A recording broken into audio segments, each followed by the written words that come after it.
True patient love in all of us command. With glowing hearts we see thee rise, the true north strong and free. From far and wide, oh Canada, we stand on guard for thee. God keep our land glorious and free. Oh Canada, we stand on guard for thee. Oh Canada, we stand on guard for thee.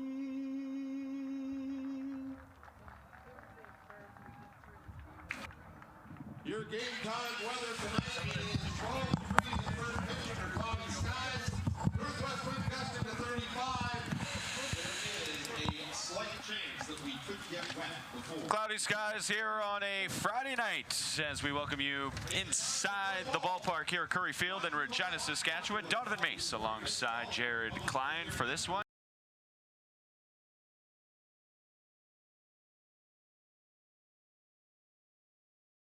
Teams looking to get over 500 on the year. Early season matchup between two interdivision rivals. Yeah, and two guys to keep an eye out in this one. Brady Bai, who has been mashing the ball this year. He's been hitting it well. He's second in the WCBL in home runs to this point.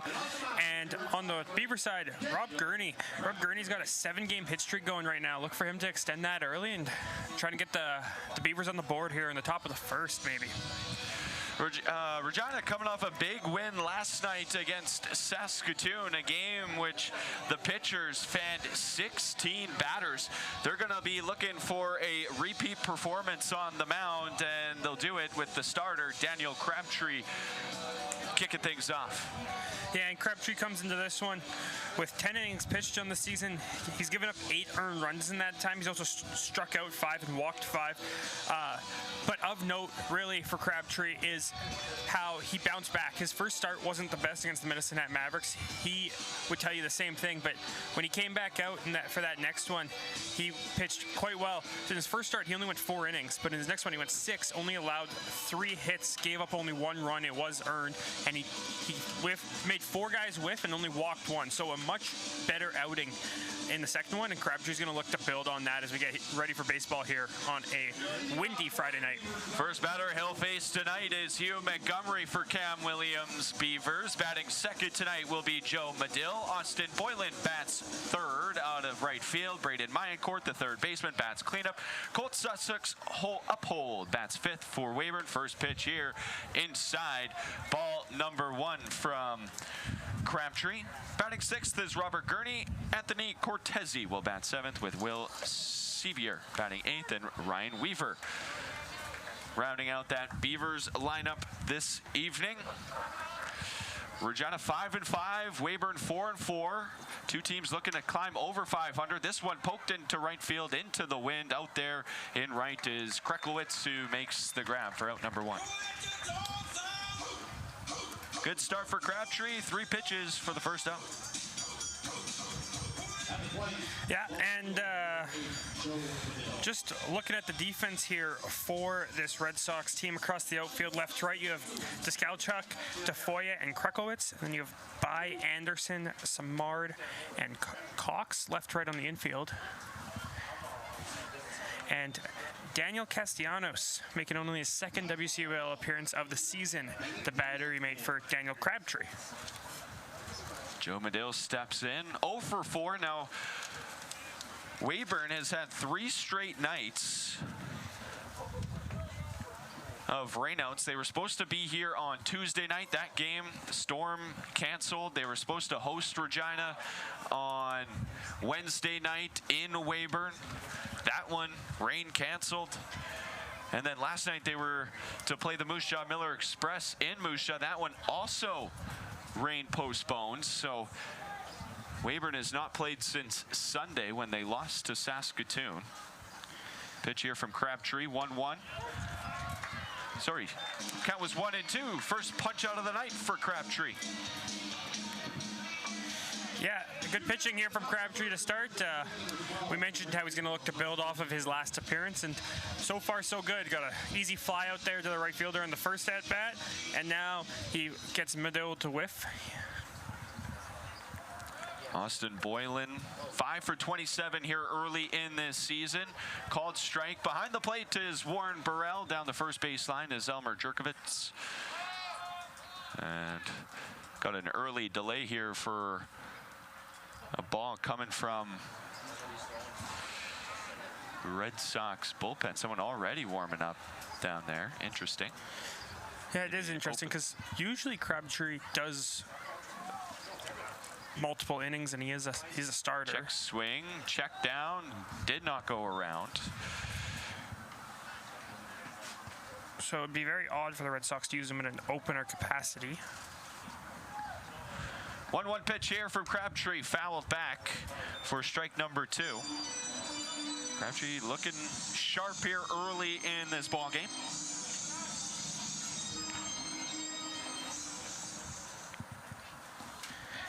Looking to get out of the top of the inning. That one just high as Boylan takes to even the count at 2-2. Austin Boylan comes into this one, the slash line 259, 474, 444 for a 918. That one a called strike, and Crabtree strikes out 2. Both looking here in the top of the first. Score remains 0-0. Regina will get their first hack when we return here on Flow Sports. For over a century, we've been more than just lawyers. We're your neighbors, your friends, and your strongest advocates. With 15 locations across the prairies, we're everywhere you are. Stringham, your local lawyers.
Ryan Weaver. In the outfield from left to right, Joe Medill, Hugh Montgomery. Back here after a scoreless top half here in Regina, Saskatchewan. Weyburn Beavers in town playing the Regina Red Sox. Starting on the mound, he was supposed to start here Tuesday night. He's had a few days off to think about it. Logan Lynch getting the start for Cam Williams. Yeah, and Lynch comes into this one, a very similar story to Crabtree. He struggled a little bit in his first outing, only going 3.1 innings there. It allowed 9 hits, 5 runs, 4 of them earned, K3, walked 2. Bounced back next time, going 6 innings, just like Crabtree did. With 4 hits, 1 run, it was earned, 2 strikeouts, 3 walks. So a little bit of a walk issue here early in the season, but he's going to look to clean that up as the Beavers look to continue their winning ways. They're 2-1 in their last 3, as are the Red Sox. Actually, they had a 4-game win streak going before that loss on Sunday to Saskatoon. Yeah. And they started, I believe, 0-3, and then won 4 straight, and now they've lost to Saskatoon. And now, for the past couple of years, it's real. We'll get to this in a second, but it's been real unfortunate for Weyburn. They've kind of found themselves, looking to really put themselves in a situation that only way is up. Talk about that as the broadcast goes on. Justin Samard leading things off for Ryan Pathakos and Regina this evening. Here's the first pitch from Lynch. In there for strike number 1. Chance Skalchuk will bat second with Daniel Castellanos, the catcher, batting third. Brady Bye will bat fourth out of the cleanup spot. Carson Cox, 1 game played for Regina. That was last night. He'll bat fifth. Lance Anderson will make his first WCBL performance this evening. He'll bat seventh. This one hit down the right field line, slicing, just foul. Sorry, Anderson batting 6th. Number 6 in the 6 hole as well. Ty Martinez, designated hitter this evening, bats 7th. Rain Krekowitz bats 8th with Missin Tafoya rounding out that Red Sox lineup on a Friday evening. A little bit cooler this evening. Cloudy, wind blowing right to left. And Samard fouled now, back-to-back pitches, down 0-2. Really had to stretch to even just make contact with that.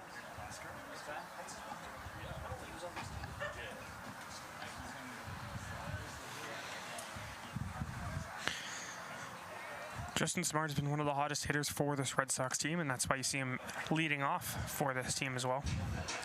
Lynch trying to get Samard to chase, to no avail.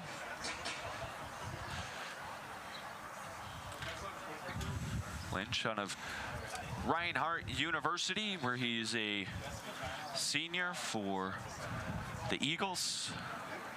1-2 pitch outside, and Samard able to work the count full. Worked 78 1/3 innings in 14 appearances. All starts did Lynch this year. 5-6 record. Struck out 63 batters. High strikeout rate. Averaged about 7.2 per 9. This one hit up the middle. That's going to get over the head of Lynch. This is a slow roller. Second baseman Sevier. The throw not in time as Samard beats it out for an infield single. Hustle base hit to lead things off. Yeah, and that's what you want under your leadoff guy. A guy's going to put up a good at-bat. He's going to fight through the at-bat. He might not get the strongest contact like Samard struggled to there, but bounced off the plate over the pitcher's head, and he beat it out. Here's a look at that Weyburn defensive alignment with Robert Gurney behind the plate. The other half of the battery with Lynch. Anthony Cortese is at first base with Will Sevier at second. Braden Mayancourt at third with Ryan Weaver in the shortstop hole. Joe Medill, Hugh Montgomery, and Austin Boylan left to right.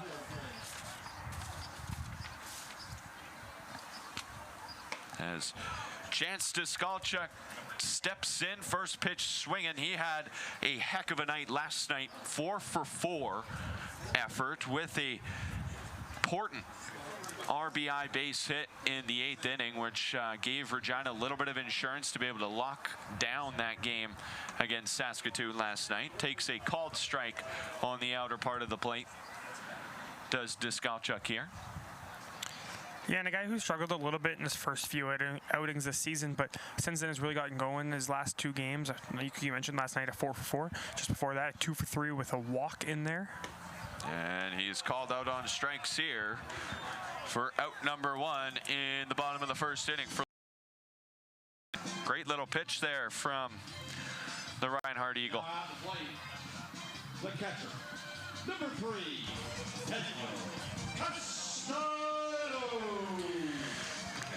Daniel Castellanos has only played 1 game. He arrived on Tuesday. He was set to start that rain postponement game on Tuesday night.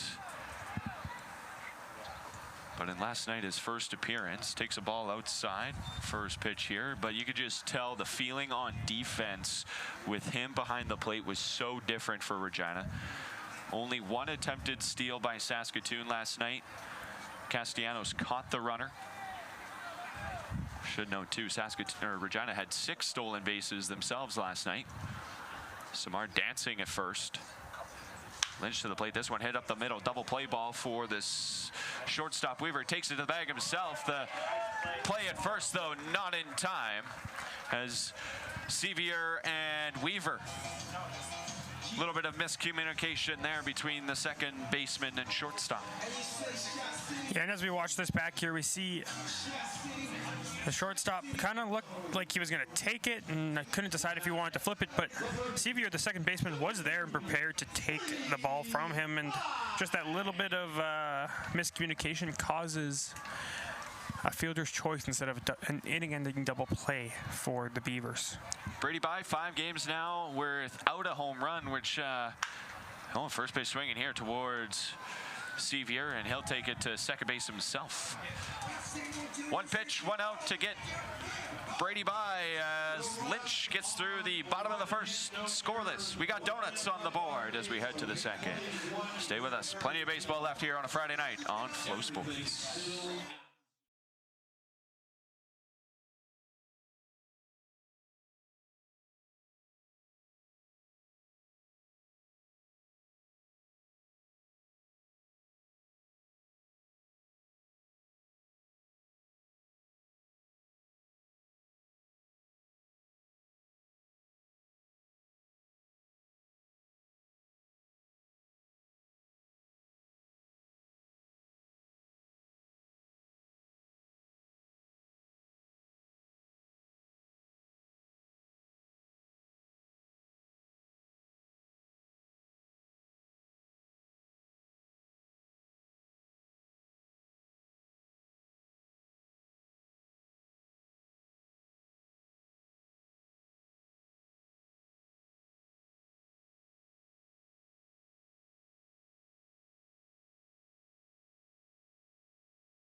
The second inning is underway here at the ballpark. It's brought to you by Trail X Express, Canada's #1 trusted RV hauler.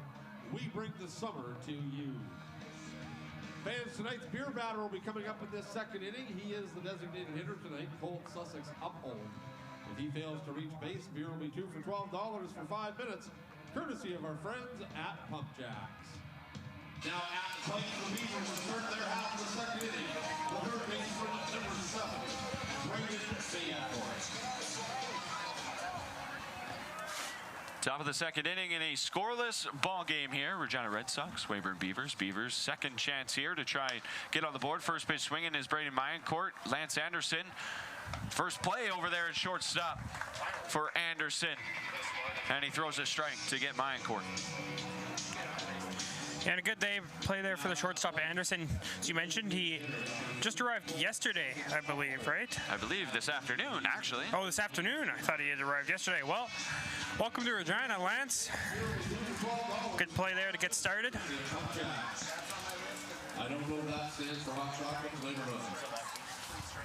So, quick first out. Colt Sussex Uphold steps to the plate, and he has to turn away from that fastball high and in from Crabtree.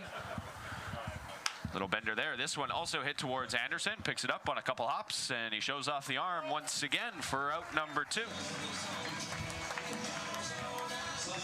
Well, it looks like the Beavers have come out into the second inning, decided to test the new guy.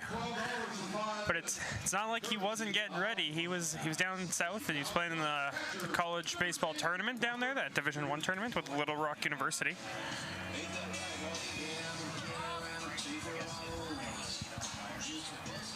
Crabtree working really efficiently here through the first 5 outs. First pitch swinging now is Gurney. This one also hit towards Anderson. How about this? 4 pitches, 3 swings from Weyburn, and they all go to the shortstop Anderson, and he makes the plays. And Crabtree sets them all down. 1, 2, 3. Score remains 0-0, and we head to the bottom of the second. It's scoreless. Fans, have you grabbed your 50-50 ticket yet?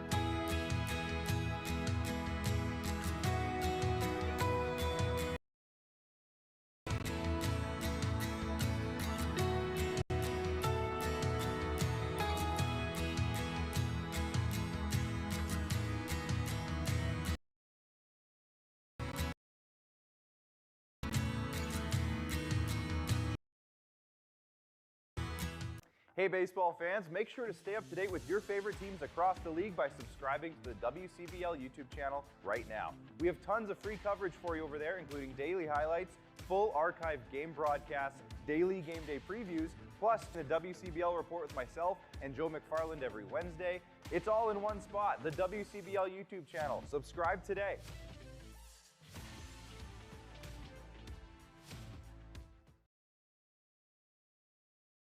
Recreation. Buy your tickets today. At Branch, our job description is whatever you need to succeed. Equipment, expertise, value, delivered. Right to your door. Book your demo today.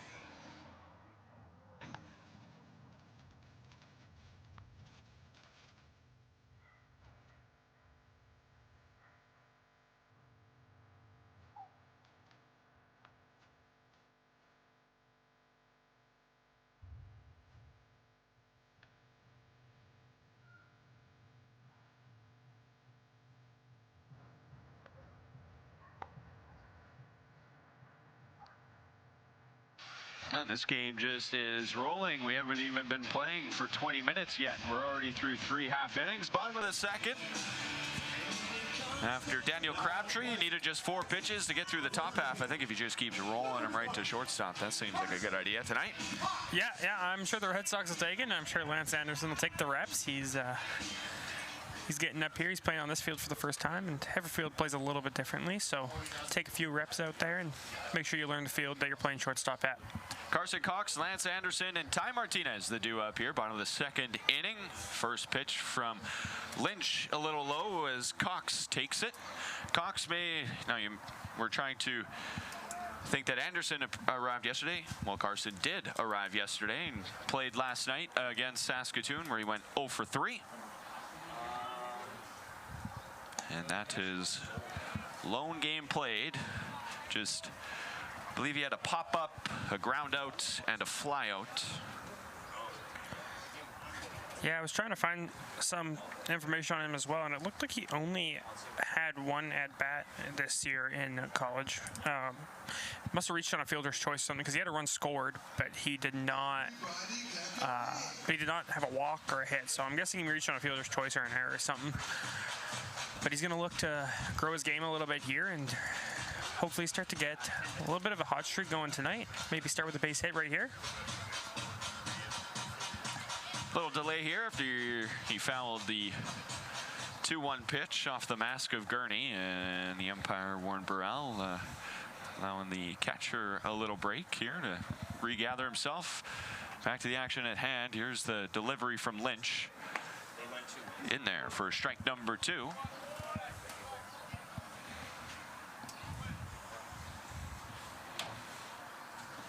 These two teams will play 10 times this year. They've only played once to this point.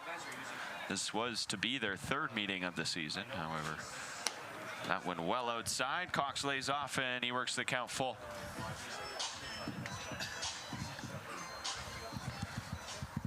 Yeah, we're supposed to play Tuesday night, and Regina got a bad hailstorm. Weather was almost worse down in the southeast, closer to Weyburn, where tornado hit a couple hours from there. This one popped into foul territory. Left field line chasing after it is Mayancourt, but it's the left fielder, Medill, who's going to call everybody off and make the play over there for out number 1. Yeah, and a good play there from Medill to stay with it, even though your third baseman was also on it, and you know that you have the better angle of it coming in, so you're going to call off your third baseman, and Mayancourt does a good job at getting out of the way as well for Medill. So here's Lance Anderson. He's playing shortstop, and he's already made a great first impression to fans here in Regina. Made 18 appearances for the Little Rock Trojans in Arkansas this year, Division I university. Get the pitch here from Lynch. Called strike. Went 3 for 15, 200 average, scored 5 runs, hit a home run, drove in 2. On base at 250, slug at 400, walked once, struck out 4 times. That one right down the middle as he takes from Lynch and he falls behind 0-2. I believe Anderson is a freshman. Yes. If I'm not mistaken, yeah. Little Rock Trojans won the Ohio Valley Conference this season, punching their ticket to the college baseball tournament. Pitch here, swinging, pop, foul, but Cortesi's gonna watch it fly into the seats. Made it to the Super Regional tournament, unable to get out of there, however. Yeah, unfortunately fell to the Troy Trojans in, I believe, 2 games. It's best of 3 series there in the Super Regionals. But I'm sure Little Rock, a team who's never made it to the Super Regionals, is very proud of that 2026 team, and they're going to look to grow on it in the coming years. 0-2, swing and a miss. Down goes Anderson. Second strikeout of the night for Logan Lynch, as he's showing off his swing and miss stuff.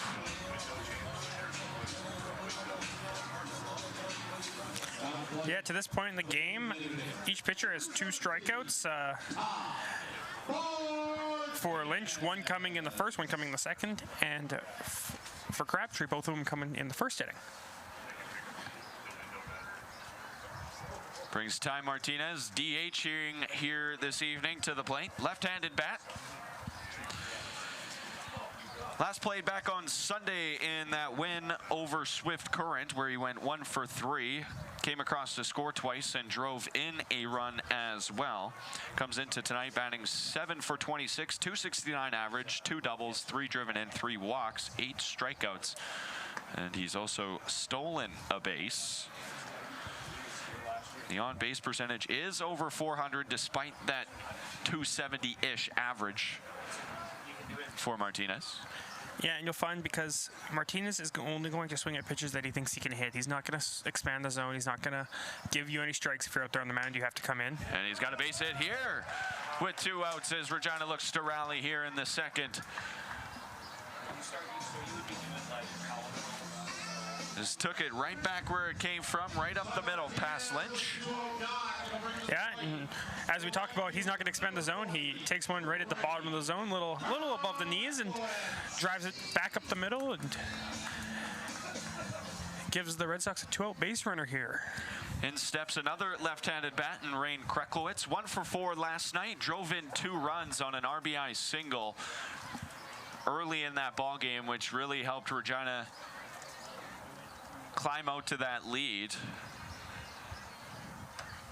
Takes a pitch high and away. Regina scored in the first inning, gave up 2 in the second, and then scored 4 runs over the second and third innings to kind of climb out in front. That was enough to kind of secure that victory despite adding another run later. This one blooped into the glove of Ryan Weaver for out number 3. Lynch and Crabtree in an early pitcher's duel here this evening. Score remains 0-0, scoreless through 2. We head to the third when we return on Flow Sports. Let's take a look up at the video board to see who's celebrating their birthday at tonight's game. This is all brought to you by Boston Pizza. Thank you for spending your special day with the Regina Red Sox. Well, happy birthday, Mitchell. We hope you're having a great day here at the ballpark. It's time for the Casino Regina Players Club Cash Out. We're right behind the Regina Red Sox dugout. The first 3 people to stand up right now and show us your Casino Regina Players Club card, the white Player Club card, you've got a $50 gift certificate from Casino Regina. Just that simple. So we're looking for the first 3 cards right now, and next time you come to a Regina Red Sox game, make sure you always bring your Casino Regina Players Club card or Casino Roost Job Players Club, and you could be a winner.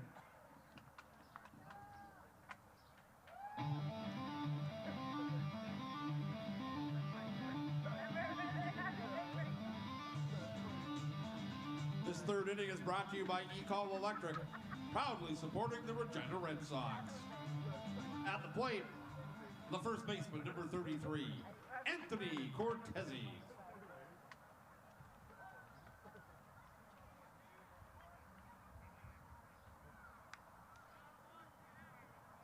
And don't forget, we also want to Bottom of the order, 7-8-9 will face Daniel Crabtree as he sent down the first six batters he's seen tonight. Anthony Cortese, and now Will Sevier bats in that 8th spot on deck, and Ryan Weaver in the 9-hole this evening for Cam Williams. Swing and a miss here as Cortese quickly down 0-2 after the foul ball and swinging strike.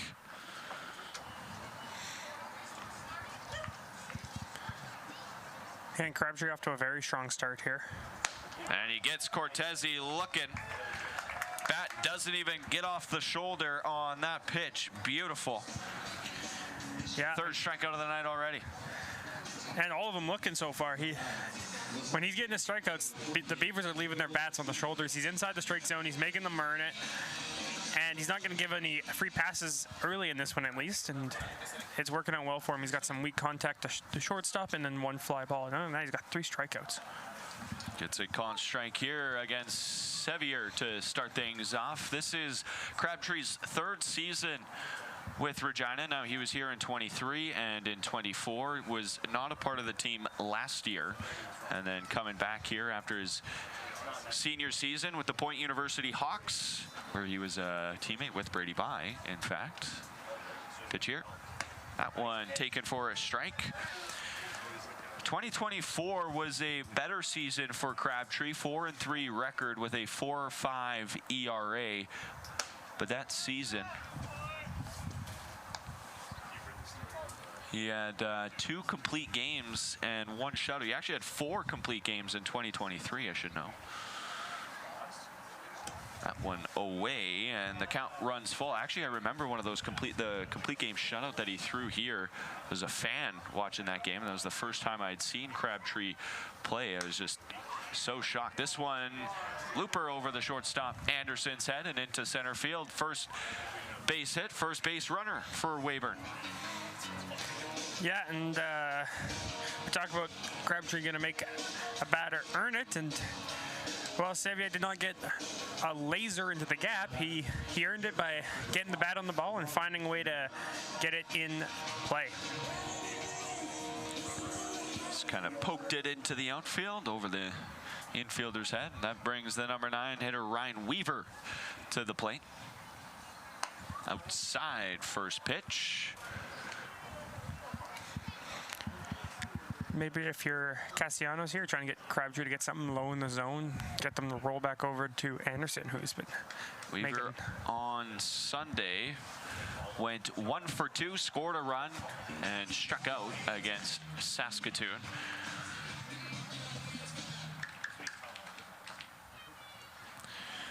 This Weyburn team is kind of a team that's looking to break through. They haven't made the postseason since before the pandemic. 2019, the last time they made the playoffs. This one low and in the dirt, bounces off the leg of Castellanos and allows Sevier to advance. And as you mentioned a little bit earlier, this Beavers team is a team that kind of been in a bit of a rut as of the last few seasons, but started the season off here very strong, and they're going to look to build on it and maybe make a postseason berth this season if they can continue their strong baseball. Pitch here, low and in, just misses.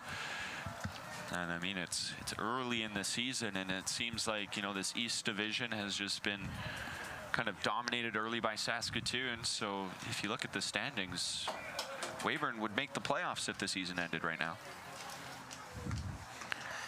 Yeah. This one fouled back by Weaver to run the count full. And you mentioned this East Division been strongly dominated by the Berries. They've started out 8-3. Meanwhile, nobody else is more than a game over 500. Miller Express are at 5-4 right now, and the Red Sox are in 3rd place at 5-5, and Beavers 4-4. 3-2 pitch to Weaver, fouled back, as Crabtree will have to use another bullet here to try and get the number 9 hitter.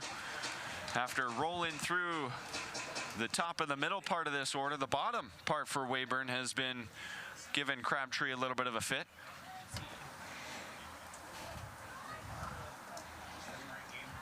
Another payoff pitch upcoming here from Crabtree. Swinging, fouled to the screen. 3 straight foul balls now from Weaver. And we talk about a lot of outside the top and the bottom of the East Division. It's all very crammed up. Whereas you look at the West Division, pardon me, and the 2 teams at the top have the exact same record. 3 teams at the bottom are very close, and kind of Sylvan Lake's just kind of hovering in the middle there right now. But Lethbridge Bowls out to an 8-3 start. Again, very early in the season. Nobody's played more than 11 games quite yet. I guess Medicine has had 12. But this one, another foul ball. What an at-bat here by Ryan Weaver. You know, this is what you want out of your 9-hole hitter if you're the Beavers. You don't necessarily need him to be hitting 300 or on base 400. But what you do want is you want him to make the pitcher work to get him out. And even if you have a guy who might have a low 200s batting average, which Weaver is at 200 for an average right now, it's a guy that'll make a pitcher earn the out either way, even if he's not getting on base. 3-2 pitch again, swing and a miss. Down goes Weaver. Strike number 3. 4th strikeout of the night for Crabtree. Back at the top of the order for the Beavers, and play Hugh. And now the lineup turns over for Weyburn, and Hugh Montgomery steps back into the plate. He flew out to right field to start this ball game.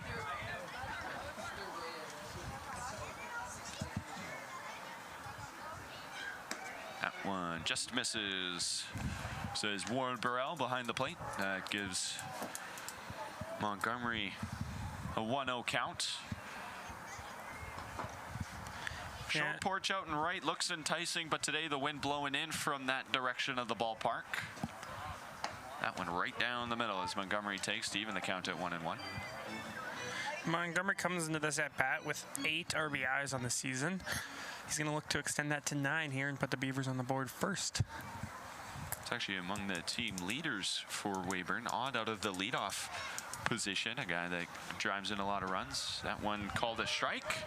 And Crabtree jumps ahead, now 1-2 the count.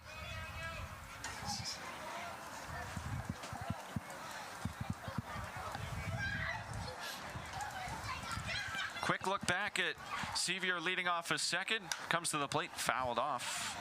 As Montgomery looks to do what his teammate just did, the previous batter, maybe force Crabtree to work a little bit harder to get through this 3rd inning. Yeah, and sometimes when a pitcher comes out and he's been very consistent and very effective early, you want just some longer at-bats just to settle your offense in and make them feel like they can get something going here. So the count 2-2. Weyburn, a team which is batting about 228 as a team.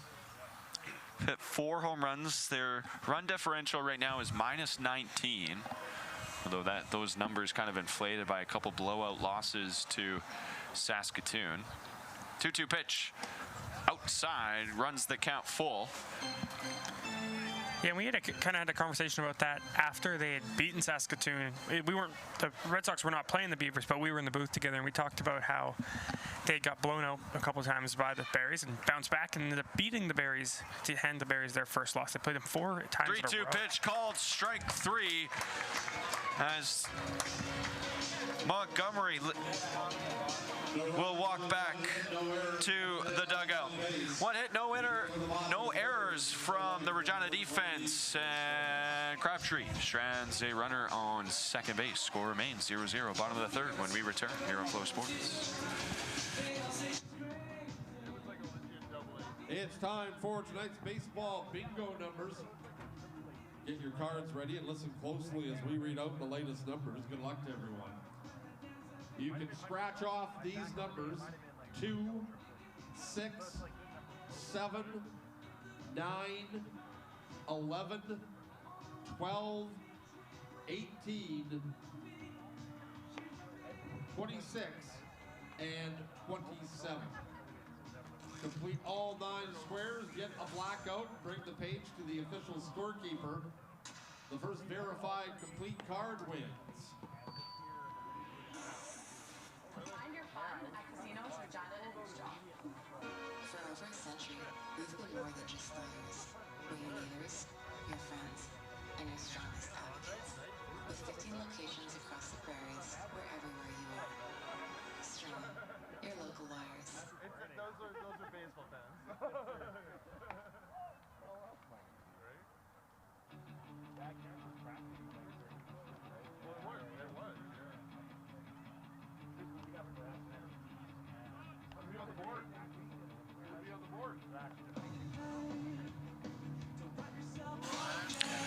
A little bit of a cooler Friday night here in the Queen City, Regina, Saskatchewan's capital.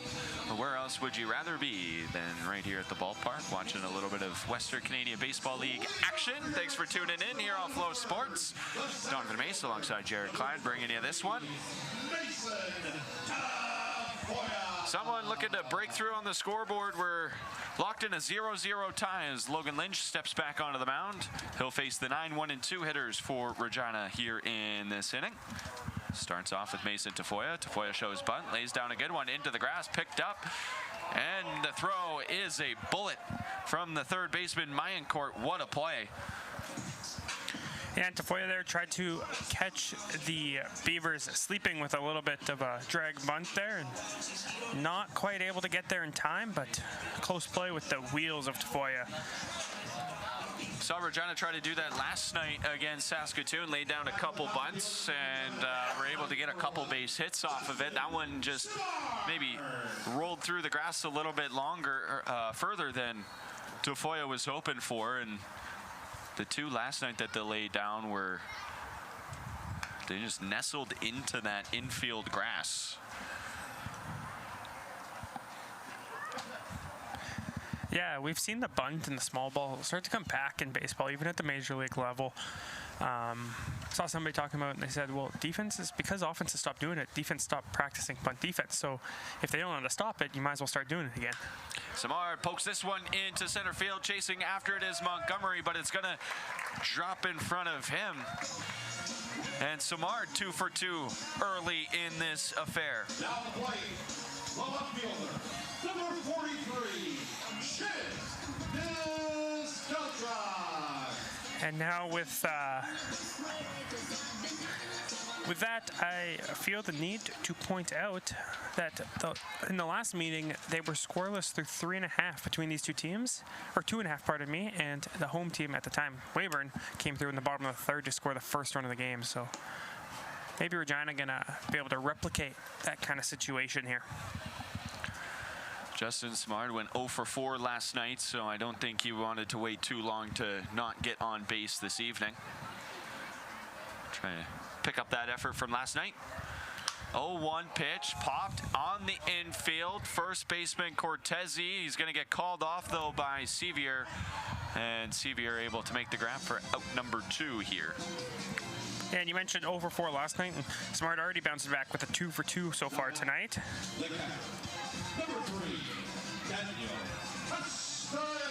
But on the other side, Discouchuk, who went 4 for 4, is 0 for 2 now early in this ball game. Number 3 hitter, Daniel Castellanos, coming in, second plate appearance of the evening. Castellanos reached on a fielder's choice his last time up. He grounded it, and that was that weird little miscommunication between the middle infield for the Beavers, and Castellanos was able to reach because of it. Runner goes, ball was in the dirt. The throw from Gurney is offline, and Samard has a stolen base. This was something that Regina did last night. There's going to be a little bit of a delay here as they're going to come in and check on Samard.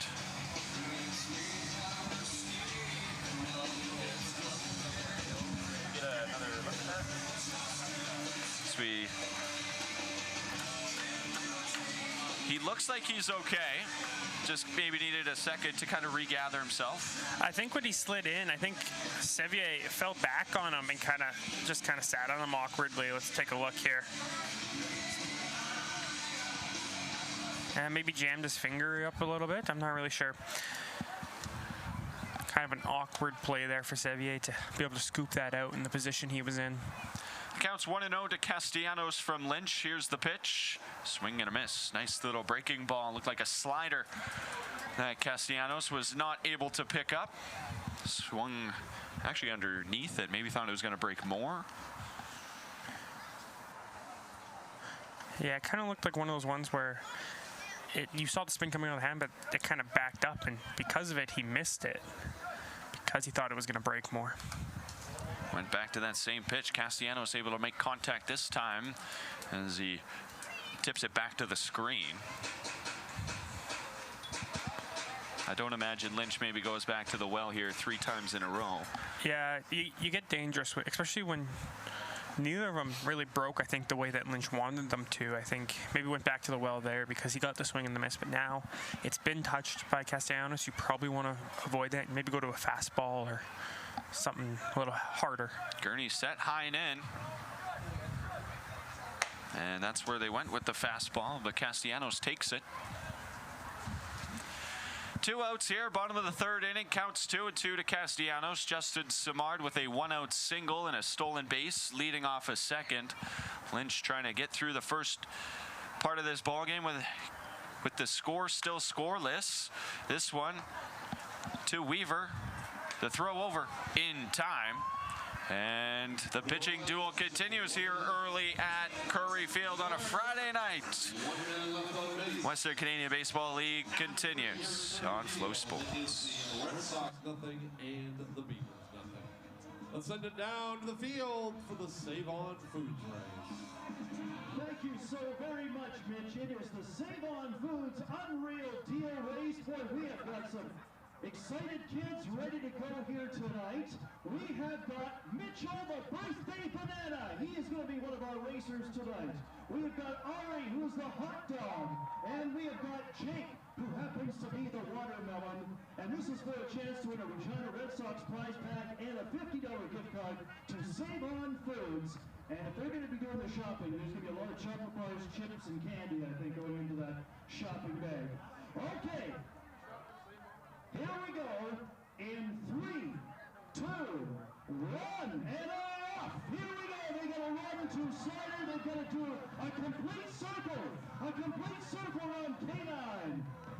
Oh, this is an interesting idea. Well, we have got the hot dog in the lead, and that would be Ari.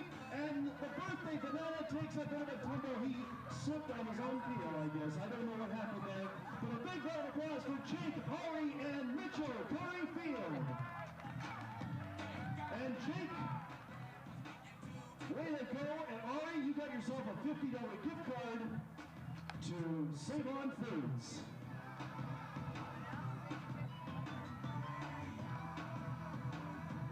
Fans, just a reminder, our next home game here at Curry Field will be Tuesday night. The Saskatoon Berries will be in town. First pitch, 7 o'clock.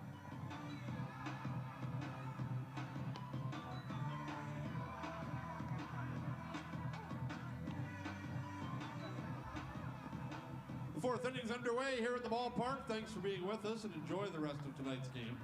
Remember, fans, foul balls around the Neither team able to break through on the scoreboard quite yet as we enter the middle part of our ball game. Joe Medill will lead things off for Weyburn here in the top of the 4th inning.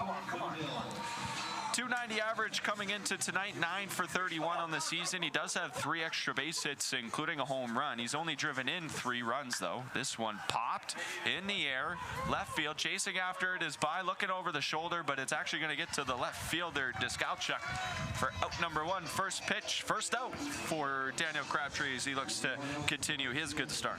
Yeah, I think that one carried a little more than By thought. He was halfway into the outfield and it still was 10 feet past him. I think the wind is blowing out to left a little bit, so that'll help.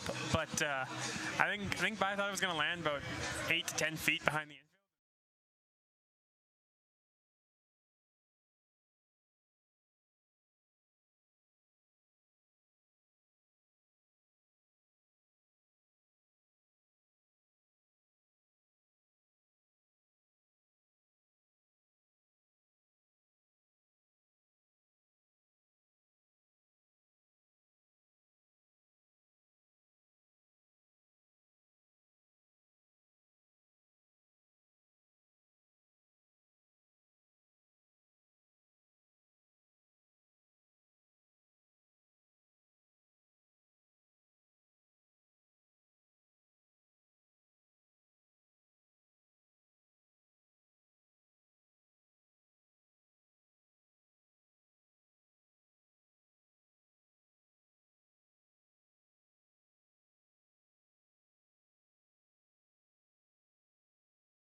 Hey baseball fans, make sure to stay up to date with your favorite teams across the league by subscribing to the WCBL YouTube channel right now. We have tons of free coverage for you over there, including daily highlights, full archive game broadcasts, daily game day previews, plus a WCBL report with myself and Joe McFarland every Wednesday.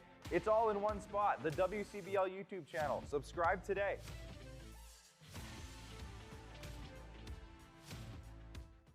For over a century, we've been more than just lawyers. We're your neighbors, your friends, and your strongest advocates. With 15 locations across the prairies, we're everywhere you are. Stringham, your local lawyer. It's my reset, my challenge, my win. From high rocks training to recovery, Pilates to hitting new personal bests. Strength days, sweat days, the days I almost skipped but didn't. These are the days that make me stronger. One gym, every journey, limitless possibilities.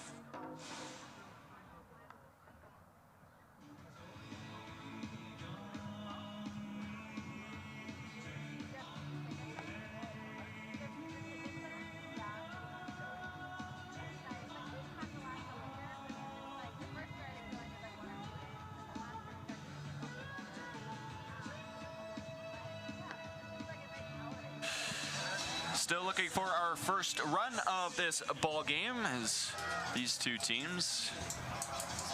Regina coming off that 2025 championship, while Weyburn looking to break through and just play a playoff game maybe. But for Weyburn teams, there's a lot of potential with this group considering how they've started the season to maybe break through and reach those playoffs for the first time since 2019. Yeah, and realistically, that's when you're coming in the season, that's what you can hope for from a team like Weyburn when they've struggled. You want the opportunity to be in it at the end, because the last few years they kind of haven't been. But here they're hoping to ride what they've got going and just keep going all the way till August. I think consistency has kind of been their biggest, I guess, what's been holding them back. They haven't been consistent. I mean, last year they only had 16 wins. Hey, they still had more wins than Saskatchewan had losses. That is true, and they also didn't finish last in the division either. They did not. Swift Current also a team that's been trying to kind of... Yeah, they were, I believe, 11 games out of that last playoff spot, though, last year. Counts 2-0 to Brady Bye. Ooh, as Lynch kind of hung one there. Bye just misses and he knows it. Yeah, and the key, that's going to happen to batters sometimes, especially guys who he hits by, like he hit so many home runs that first weekend here in Regina, and then he hasn't hit one since, so sometimes when you see one hang, you just want to rip it. He just got to calm down, breathe, and just get it into the outfield. That one he makes contact with, but fouls it to the left and out of the ballpark. But just looks like he's just checking with the home plate umpire and making sure that that one was going to be a strike, and kind of give each other a nod. So the count now 2-2 to the third baseman Brady Bye. Lynch looking to set down a dangerous Red Sox hitter. Swing and a miss. What a pitch. Yeah, very good pitch there on the black of the plate, and gets by just to swing over top of it. Something a little off speed, and Bye just misses it and does a walk back to the dugout. This is a pitching staff which strikes out about 6.9 batters per game.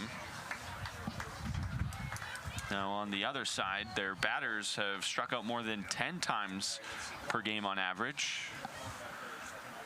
Carson Cox in. Second plate appearance of the evening. He popped into foul territory to lead off the second. Still looking for his first hit here in his second game as a Red Sox.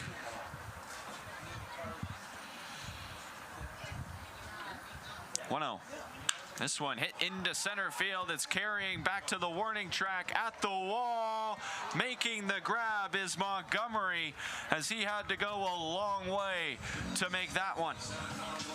Yeah, and plays like this in the outfield, they're all about the first step. When you, if we can see it here, you're not gonna be able to see it, but the first step and first really few steps, but the first step is crucial. If you don't read it right off the bat, a ball like that in the gap, you have no chance of getting to there out there in center field. But Montgomery does a great job, gets a good jump out in that ball, and tracks it down for a good second out there for the Beavers. The ball just doesn't hang up long enough. We saw a ball just like that kind of hang up and get pushed over the wall almost to that exact location last night.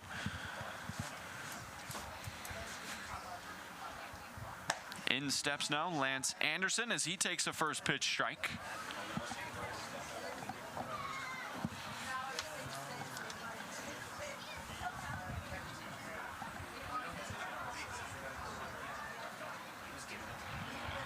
One now to Anderson. This one hit into center field. That's gonna dive and grab by Montgomery as he makes the play. Showing off the defensive prowess in the center field gap. Hugh Montgomery. Highlight reel ends the fourth. Score remains 0-0. We're headed to the fifth here. Weyburn to bat after the break. We're still looking for our first run of the evening. We go to the top of 5 and we're scoreless. All right, Curry Field, stand up. We have got the Regina Red Sox Sox Cannon. If you forgot to put your socks on before coming to the game, we got you covered here. Sections C, D, A, B, and E. We're firing socks all over the place, but you gotta stand up and grab them socks. We got lots of them here. Once we can figure out how to fire the cannon, there we go. Alrighty. Let's try and get section E right behind that. We'll try and do section E there. We're looking for some socks. Our Regina Red Sox cannon brought to you by Coven Crowd Crushers. Let's hear you make some noise.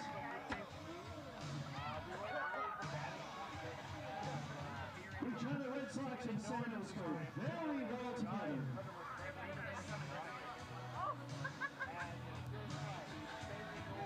Fans, the fifth inning is brought to you by Landmark Dental, proud partner of the Regina Red Sox. Keep your smile game ready all season long and book your appointment today.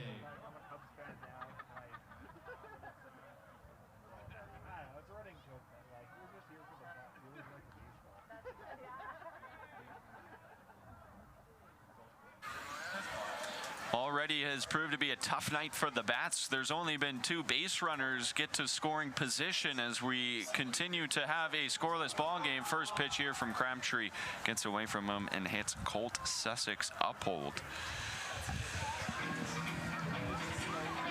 Not the way Uphold was hoping to get on base, I don't think, here, but he'll take it nonetheless. Yeah, I'm sure he will, and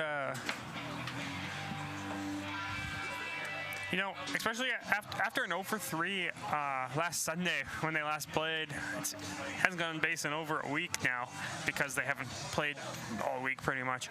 But he'll take it any way to get on base and try to flip over. Oh, this one gets away from Crabtree, but it wasn't far enough. Or some, maybe Uphold maybe tweaks something as he took a couple steps towards second, and now he looks to be limping there, grabbing something. Yeah, it looks like he's reaching for his hamstring and just going to try and stretch out and see if he can kind of walk it off. He gives a thumbs up to the dugout, and they're going to stay back and let him do his thing. Regina probably catches a break there as that one got well away from Cox over there at first. You know, we were talking in between innings that I had not flipped my lineup card over, and then I wrote the error in, assuming he went to second base. And this box here is just a mess. That's why you write in pencil, young Jared. You write in pencil over there, Donovan? Nope, but I get it right. That's fair enough. 0-1 count after the foul ball to Robert Gurney. Gurney 0-for-1 with a ground out. He rolled one to the shortstop, Lance Anderson, as a few of his teammates have also done. That was the final out of the second inning was Gurney's. 0-1 pitch. That one low. Evens the count at 1-1. Gurney, a guy who's no stranger to the WCBL and to this Weyburn Beavers team. 4 seasons. This one hit hard into left. Deskalchuk got a good beat on it. And he makes the grab out there in left for out number 2. Out number 1, rather. Yeah, and good piece of hitting here. Just got a good hit, and unfortunately it was almost right at the left fielder there. Just a few steps over to his left for Deskalchuk, and able to make a nice catch out there. Left field. Anthony Cortese, second plate appearance on this Friday evening. Sun trying to peek through the clouds. Mostly cloudy evening. Windy, a little bit cool. Kind of in the low teens for temperature this evening. Fouled back. Yeah, a slightly chilly June evening here. We just haven't had much luck with the weather over the past week. The first opening weekend was beautiful. We were almost maybe got complacent with the weather, and it's been a little bit wet the last week. This one hit towards the second baseman Samard to Anderson. The play at first, 4-6-3 to end the top of the 5th. What a play by the middle infielders as they connect on this double play. Score remains 0-0 as we cross halfway at Curry Field. We'll be right back. Fans, it's time to take a look at the out-of-town scoreboard presented by Ingelheim Charter, getting your team where they need to go safely and comfortably. In Medicine Hat, the Energy City Cactus Rats lead the Medicine Hat Mavericks 1-0. They're playing in the second. Brooks has a 4-1 lead on Sylvan Lake, playing in the third. Fort McMurray up on Lethbridge 4-3 in the third.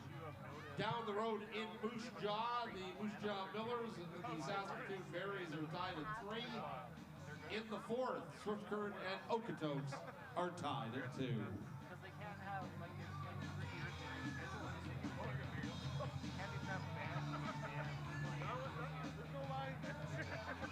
Fans, take a look up at the video board as we'd like to give a warm welcome to all of the groups joining us for tonight's game.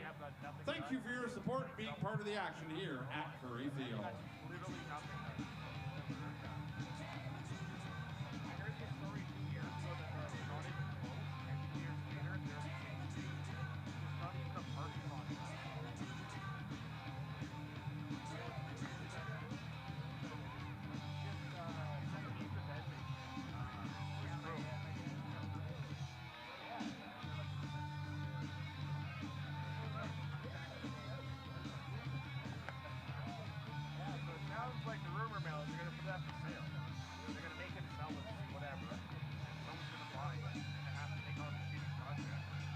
Across halfway here at Curry Field in Regina, Saskatchewan, Friday night WCBL action between the Weyburn Beavers and Regina Red Sox. Let's take a quick look at that out-of-town scoreboard across the league. Let's start with the game that's already complete. First half of a doubleheader between the Energy City Cactus Rats and Medicine Hat Mavericks. Energy City taking that one 3-0.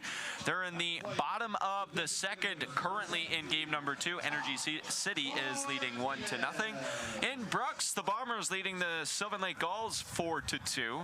Up in Fort McMurray, the Bulls visiting, where the Giants lead 4-3. Down the Highway 1 in Moose Jaw, Saskatchewan Berries at Roswells Park taking on the Miller Express. It is 4-3 Berries over the Millers currently. And Swift Current on the road in Okotoks. That one is 2-2, top of the 4th inning. 57's taking on the Dogs, and here we are locked in a 0-0 tie. Swing and a miss here by Martinez as he falls behind 0-2. He's 1 for 1 on the night. How about Logan Lynch, though, through his first 4 innings, needed just 46 pitches to get the first 12 outs of the ball game for him. Yeah, he's been exceptional tonight, and it really shows the ability to bounce back. We mentioned struggled a little bit in the first one. Ran into a little bit of trouble in his second start against Moose Jaw. Still was really good, don't get me wrong, but here through 4 innings, hasn't allowed a run. He's only allowed 3 hits. He hasn't walked a batter yet. And we mentioned he had 5 walks coming in, but tonight he's been nailed. He's been good. 1-2 pitch. This one put in play, left field. This one has the left fielder Medill chasing after it. He makes the grab inches in fair territory. Yeah, looked like it might get into that little Bermuda Triangle that happens out there when you get the shortstop, third baseman, and left fielder, but Medill just enough legs to get under it and make a catch. You know, you mentioned a little chilly here tonight, but we talked about a couple times about how Alberta had the rough weather the first few weeks of the season, and now Saskatchewan's got it, and a few games being canceled here in the province of Saskatchewan. Pitch on the outside corner, called a strike by Warren Burrell behind the plate. So Krekowitz falls behind 0-1. Krekowitz with that soft liner to the shortstop Weaver in his first plate appearance. Big swing, big miss as he falls behind 0-2 here. You know, we mentioned a couple times, cool tonight, but summer is in full swing here in Regina almost. Riders about to get underway. Red Sox have been underway, and they're really starting to hit it. And both teams coming off championship seasons. Exciting time to be a sports fan in the Queen City, that's for sure. The hometown Rough Riders CFL club have their home opener tomorrow night. They'll unveil their 2025 championship banner after winning the Grey Cup. Man, what a time the Grey Cup was in Winnipeg last year. Got to go. That was a lot of fun. Got to work that game. 1-2 pitch outside, evens the count at 2-2. Yeah, that's always an exciting time, Grey Cup, especially when riders are good and you get to go out there to rival Winnipeg and watch the Riders lift the trophy out there on Winnipeg's home field. 2-2 pitch from Lynch to Krekowitz. That one also outside as Krekowitz fell behind 0-2, but he's worked the count all the way full. Of course, Saskatchewan hosting the Grey Cup, not this season, but next season, 2027. Yeah, and they hosted it a few years ago in 2022. Payoff pitch, swing and a miss. Down goes Krekowitz. Another strikeout for Logan Lynch, 4th on the night already.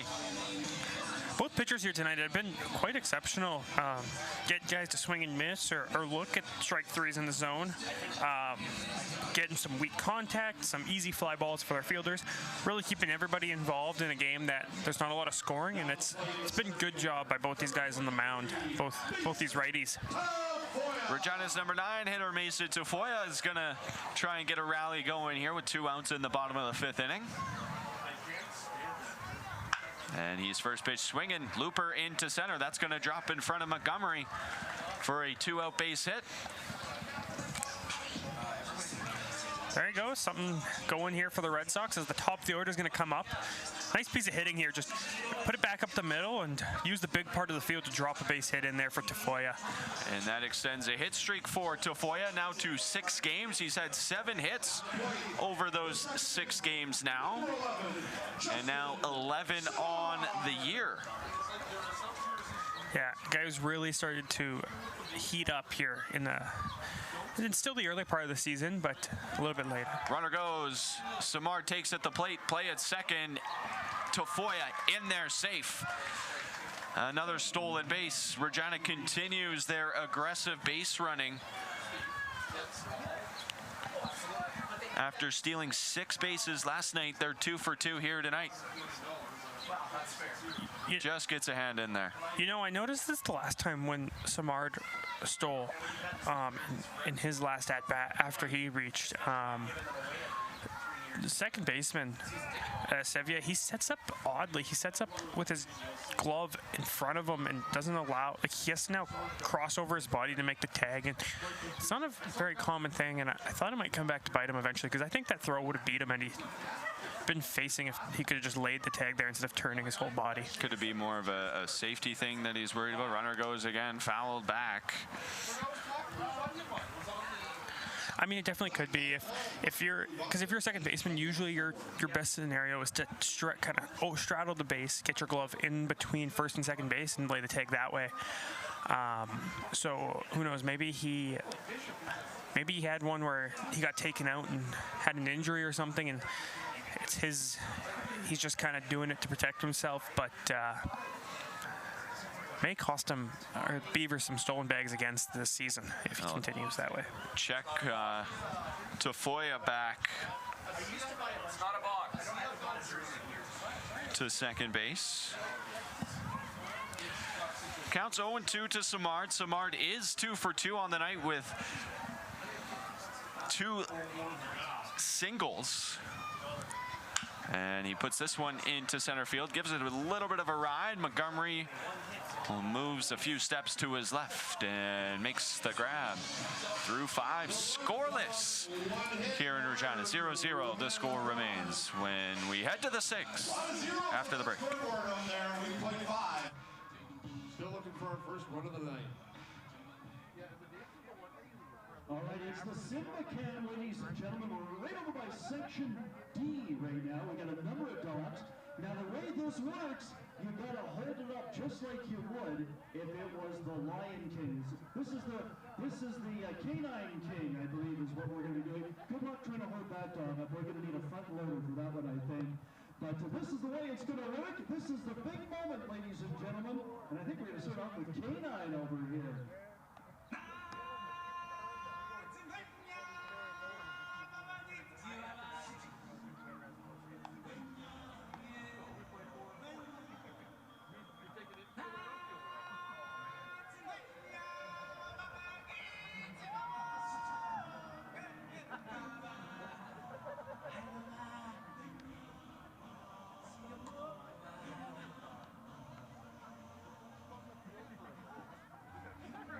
This is the one that we need the forklift for.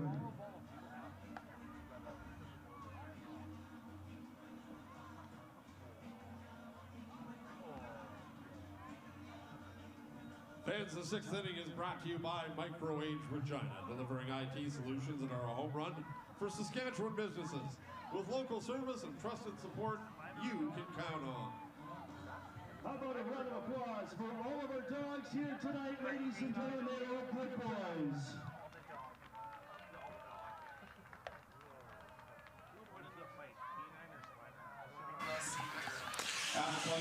Top of the 6th inning, score still 0-0 between the Weyburn Beavers and Regina Red Sox. Will Sevier ahead 2-0 in this count. There hasn't been a lot of them tonight. Couple good defensive plays though, so if you're looking for the highlights of this game or any game, be sure to head to the Western Canadian Baseball League's YouTube page for all your WCBL content. They got game day tee-ups, game recaps. They'll even have full game replays on demand. They usually get posted a couple days after, but of course you can watch them live right here on Flow Sports all season long.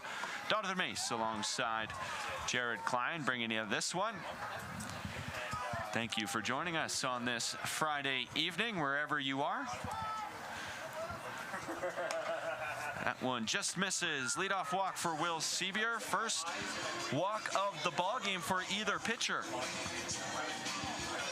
Yeah, and these pitchers have been very efficient tonight, and I mentioned the first walk by either player or either pitcher. We did have the hit by pitch earlier, so maybe Crabtree's starting to run into a little trouble, but he's been effective getting out of it when he does get a runner on. He's only had a runner on in 3 of the innings. Helped in large part by his strong defense. They'll show bunt here. This one gets over the screen and into the seats right in front of us and just to our left as well. And in a game like this where runs are hard to come by, you might see a couple sacrifice bunts here to just try and get a runner in scoring position and see what can happen. Yeah, especially when you get your leadoff runner on. If you get a leadoff runner on and you can move him over with a bunt, and a single scores him, right? And right now, 1 is enough. So if you're either offense, you just want anything to come across the plate at this point. Weyburn has only had the leadoff batter on twice. Mentioned the hit by pitch and now the leadoff walk. While Regina has had the leadoff batter get on just one time this evening. Throw over to first. Oh, just gets a hand in there. Nice little pickoff move by Crabtree. Almost gets Sevier. And you mentioned the only time the leadoff batter was on is when Justin Smart led off the Red Sox game. He was the first batter of the game for the Red Sox, and he got on. That one outside, and now Weaver gets ahead 2-1 to Crabtree. By is kind of a few steps off the infield grass, expecting a potential bunt. Try and make the play and get the runner out at first, I'm sure. Weaver shows bunt there, called strike. Number 2, he pulled it back, but Warren Burrell called it a strike. Yeah, Ryan Weaver there with a little bit of a reaction. Didn't seem to agree, but unfortunately it's not his call. Well, unfortunately for the Beavers. Well, and it is a tough play because usually you kind of hunch over on the bunt a little bit, but the zone remains the same. This one chopped towards the shortstop Anderson. He goes back. The play made at second, no throw at first. Fielder's choice. And the shortstop and second baseman connect again for another out. Yeah, and that's a good play there by Anderson. We were just talking about how something to get the runner over and get him into scoring position would be huge for either offense at this point. And sometimes you see a faster runner on first base and shortstop looks over, he's that close. You just go to first, you take the easy one, but tried to force it, get a little bit greedy, and he took the lead runner, which is the most important part. Leadoff hitter Hugh Montgomery back in, third plate appearance of the evening. He's 0 for 2, fly out, strikeout his line this evening.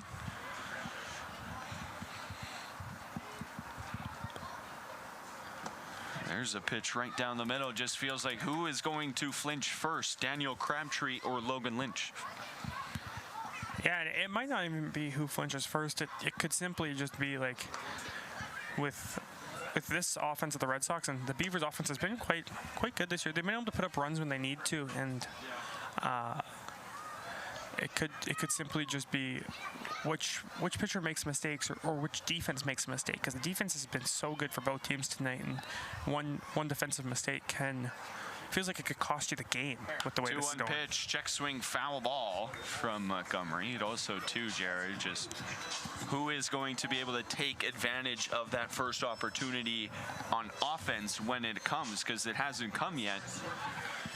Well, you're right. Like for the Beavers, they've only had one man in scoring position all game, and that was Sevier, who advanced on a wild pitch after he singled back in the third inning. 2-2 pitch from Crabtree, low and away. Good block by Castellanos behind the plate. Keeps Weaver at first.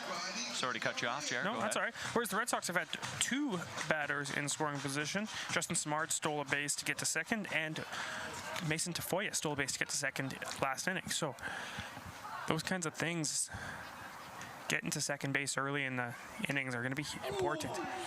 This one fouled right back towards Castellanos, as he's going to need a couple moments here. Warren Burrell walks the ball out to Crabtree to allow the catcher that time. You know, I was watching an MLB game the other night, and the commentators were talking about how it seems you see that more often, where it feels like the foul tips hit the catcher more, and of course, it was an old gentleman in the booth. I don't remember which game it was, but he said it was because of the one knee stance. I don't know about that, but it does feel more often that you see the catchers getting hit on foul tips. Or pickoff attempt over at first. Weaver diving back in. Counts full to Hugh Montgomery. He's a guy that has not worked a walk. He's fouls this one off and continues and extends this at bat. He has struck out 6 times, but out of the leadoff spot has not drawn a walk, has Montgomery. And Weaver taking off there, maybe trying to get moving so that if there is a ground ball hit here in a full count, you're avoiding the double play. So, and Weaver's not a guy like Weyburn doesn't have very many stolen bases, but Weaver is a guy that has some. He's 4 for 4 on the year, so he is pretty good at stealing bases. Or payoff really pitch good. once again. Runner doesn't go this time. Dribble to Anderson. He'll take it to second himself. The jump throw, not in time. Anderson put together a good effort to try and complete the double play, just not a strong enough throw to get Montgomery. Yeah, it looked like Samard there. As soon as that ball was hit, he didn't think that they were going to try and turn two there. I don't know if it was a miscommunication, but Samard didn't break to the bag right away, so Anderson did a good job to at least get that lead runner again, and then gave it a shot, and just a little late on that throw to first. Number 2 batter for the Weyburn Beavers and Cam Williams is Joe Medill. He too 0 for 2. Crabtree so far has given up just 2 hits. He's hit a batter and a walk, and then a couple fielder's choice plays as well have been the base runners for Weyburn. Medill fouls this one to the left. There's only been 5 hits in this ball game, spread between both teams. Hey, we're talking about them not being, the Beavers that is, not being a super big base stealing team. They have 13 on the year between their entire team. Called strike on the outer part as Crabtree gets ahead 1-2. We're in the top of the 6th inning. It is still scoreless. And this is the best pitchers duel we've seen at Curry Field so far this year between Crabtree and Lynch. This one fouled into the feet of Medill. Yeah, so far this year, this ballpark has been a very hitter-friendly ballpark, especially that first weekend here in Regina. Winds seem to be blowing out to right a lot, or helping at least out to right, and we saw a lot of balls go over that short porch in right field, and it caused some high-scoring affairs here in Regina. But this one, very much a different story, as the wind's kind of hurting out there to right field. No balls have gone actually that way at all. 1-2 pitch coming from Crabtree. This one hit high into the air, into center field. Tafoya loses the hat. He's got a beat on it, makes the grab. And the Berries strand another runner at first base. And not able to break through on the scoreboard. Regina will try again when we return on FloSports. Still. Hey baseball fans, make sure to stay up to date with your favorite teams across the league by subscribing to the WCBL YouTube channel right now. We have tons. The live sports experience is changing. Teams and facilities are under pressure to provide online and in-venue entertainment. IKS Live has the right team to deliver. We provide service across North America and produce the best fan experience, in the seats or streaming to you.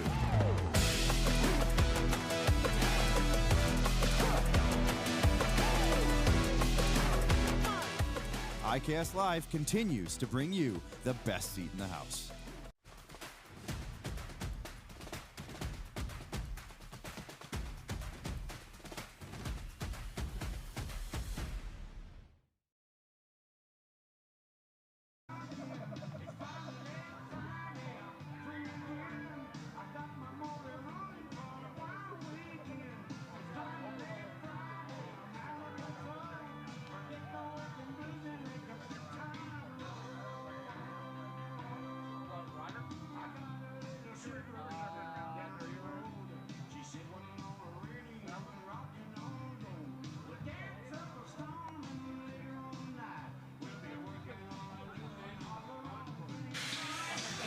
Been tough sledding for the hitters on both sides. Regina's 0 for 3 with runners in scoring position. They've only been able to get a runner to scoring position twice, while Weyburn has had just 1 runner in scoring position, but they're 0 for 2 in that situation. So someone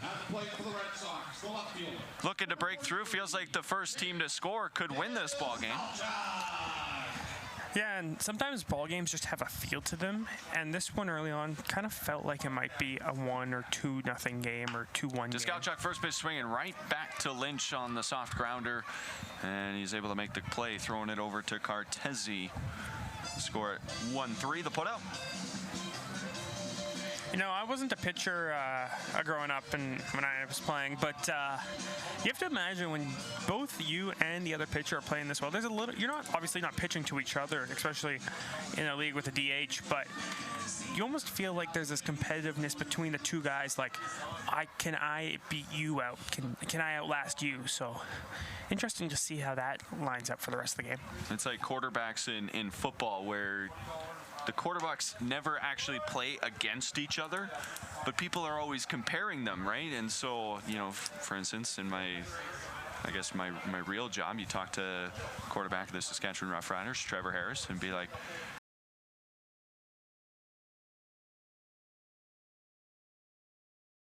we're not going to play against each other. Like, I don't have to worry about what the other quarterback does because I'm worried about what his defense is putting against me, and the same is true for Saskatchewan. Yeah, and like you said, same things with pitchers, like especially nowadays where almost every league doesn't have pitchers hitting anymore. 1-1 pitch to Castellanos after the foul ball. He takes a strike in there. Castellanos is 0 for 2, grounded into a fielder's choice, and then grounded to the shortstop.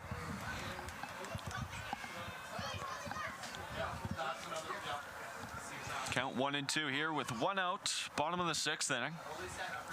Lynch the pitch, swing and a miss. Gets Castellanos here. That Lynch's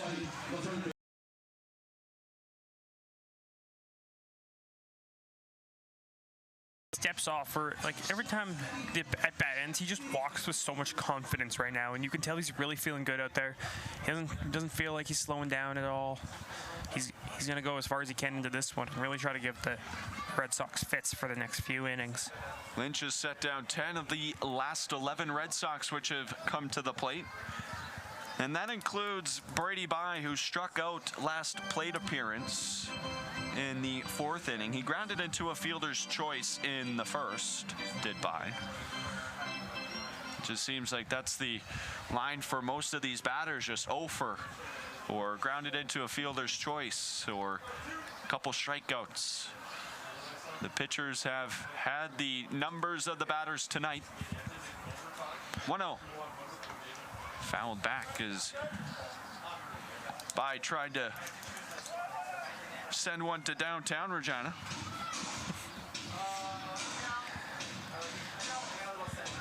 You know, I'm looking at Bye's game log here, and he only has one game where he didn't record a hit all season, in which he walked. So he's not failed to reach base in a game yet this season. Coming into this at bat 0 for 2, of course. That's a ball here to Bye as he gets ahead 2-1 in the count. Yeah, no, on base at 430. The slug still over 670 despite not having a home run in now 5 games. I believe he only has 1 double in the last few as well. So the power numbers have dipped a little bit since that opening weekend for Brady. 2-1 pitch coming from Lynch. That one's low and away for ball number 3. Although I think if you were to sit down and ask him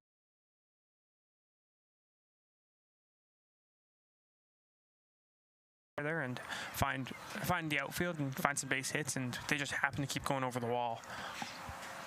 Now, I might be wrong. He might have told you that with the wind blowing that way, he was just trying to smoke it over the wall, but I assume. Good hitters count, 3-1. Called a strike 2.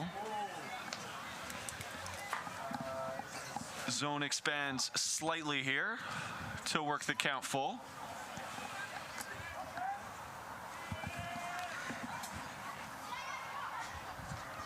Payoff pitch from Lynch. Swing and a miss. Down goes Bye on the breaking ball outside the zone. Got him to chase. 6 strikeouts through 6 innings for Logan Lynch, and he sets him down 1, 2, 3, 11 of the last 12 Lynch has got. We go to the top of 7. Still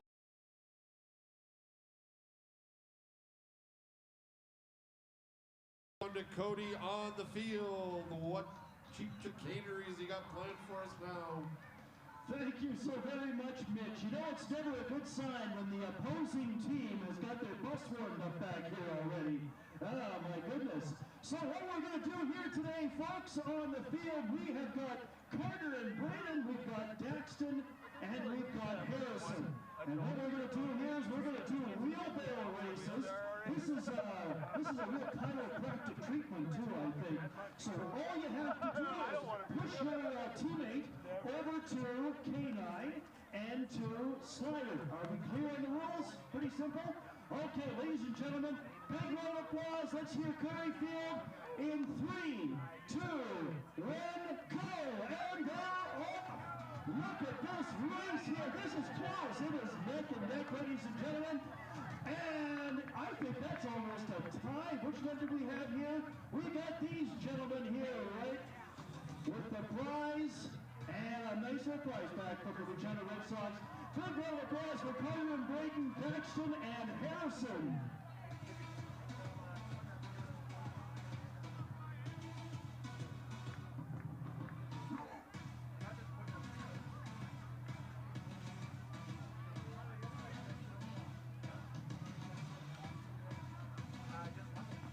First up for the Beavers in their half of the 7th.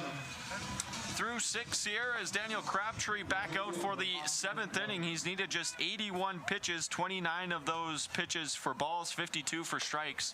First pitch ball to Austin Boylan to lead off the 7th. Grab a cold one in the beer shack and enjoy the rest of tonight's game. Game story has been the lack of offense. Popped, maybe playable. Wind could blow this one back. Cox chasing after it, but he's going to watch it fall. As it just gets over the fence there, past the Red Sox dugout. Little bit of stretching starting to happen there down in the Red Sox bullpen. If you're wondering about the Beavers side, it is quiet as quiet can be. This one outside. Logan Lynch on Weyburn side, just 72 pitches to this point of the ball game. 2-1 pitch coming from Crabtree to Boylan. This one chopped towards the third baseman by. He's running. The throw. What a pick by Carson Cox to get the out on a really tough play. Yeah, we talked about how it's been good defense. It's gonna take a defensive mistake, and that was not one there from the Red Sox defense, and especially Cox over there at first place. A great stretch to make sure he got. I think Cox saved an error on the third baseman. Yeah, definitely. It was a short kind of in-betweener hop, but Cox able to make the stretch and make it a short hop, which are a little easier to get than those in-betweeners. This one skips low and into the glove of Castellanos for ball 1 to Brayden Mayencourt. Mayencourt 0 for 2, ground out, fly out. This one a liner over the shortstop's head into the gap. This one could be extra bases. He's rounding first. The play at second, throw is just offline.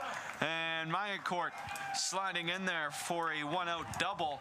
The first extra base hit from either side this evening. Yeah, a good piece of hitting there from Mayencourt. Took a pitch kind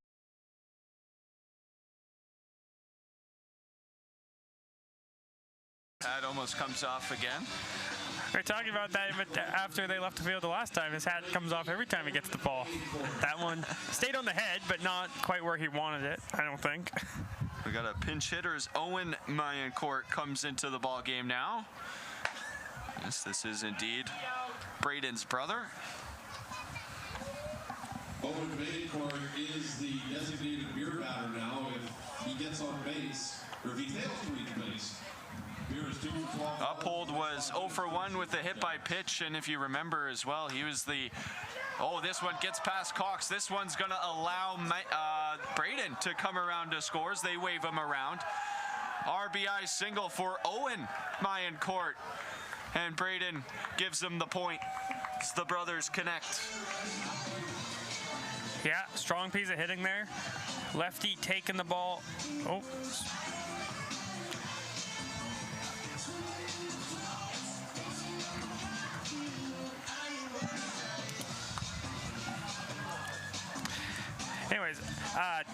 takes the ball up and puts it just past the first baseman. It's Cox over there first. Yes, Cox. So now for the first time this evening, we have a run-up on the scoreboard. So we have a quick little mound visit here from Regina's pitching coach. Go talk to Crabtree. And there, it's Weyburn seizing the opportunity, not squandering it with the one-out double. Yeah, and that's one that, if you're the Beavers, that's something that is huge because, like you said, it's been slow. It's been hard to scratch across runs this evening, and a leadoff double, a one-out double is always huge to kind of get the ball rolling. And this one grounded towards By. He's going to go to second. The play is there. The throw by Samard is in there. 5-4-3 as they go around the horn for the inning-ending double play. Second double play Weyburn has grounded into this evening. But they draw first blood in the top of the 7th. It's 1-0. We'll stretch here at Curry Field and be right back on Flow Sports. All right, folks, it's the 7th inning stretch. Every section, let's do a little stretch here right now. You don't have to do that was a good play by Brady. That was a good. Right along the pathway if you want. All right, every section, let's stand up and Mitch, I think, are you going to be doing some singing tonight here for the crowd? He's thinking about it. Here we go. Take me out to the ball game.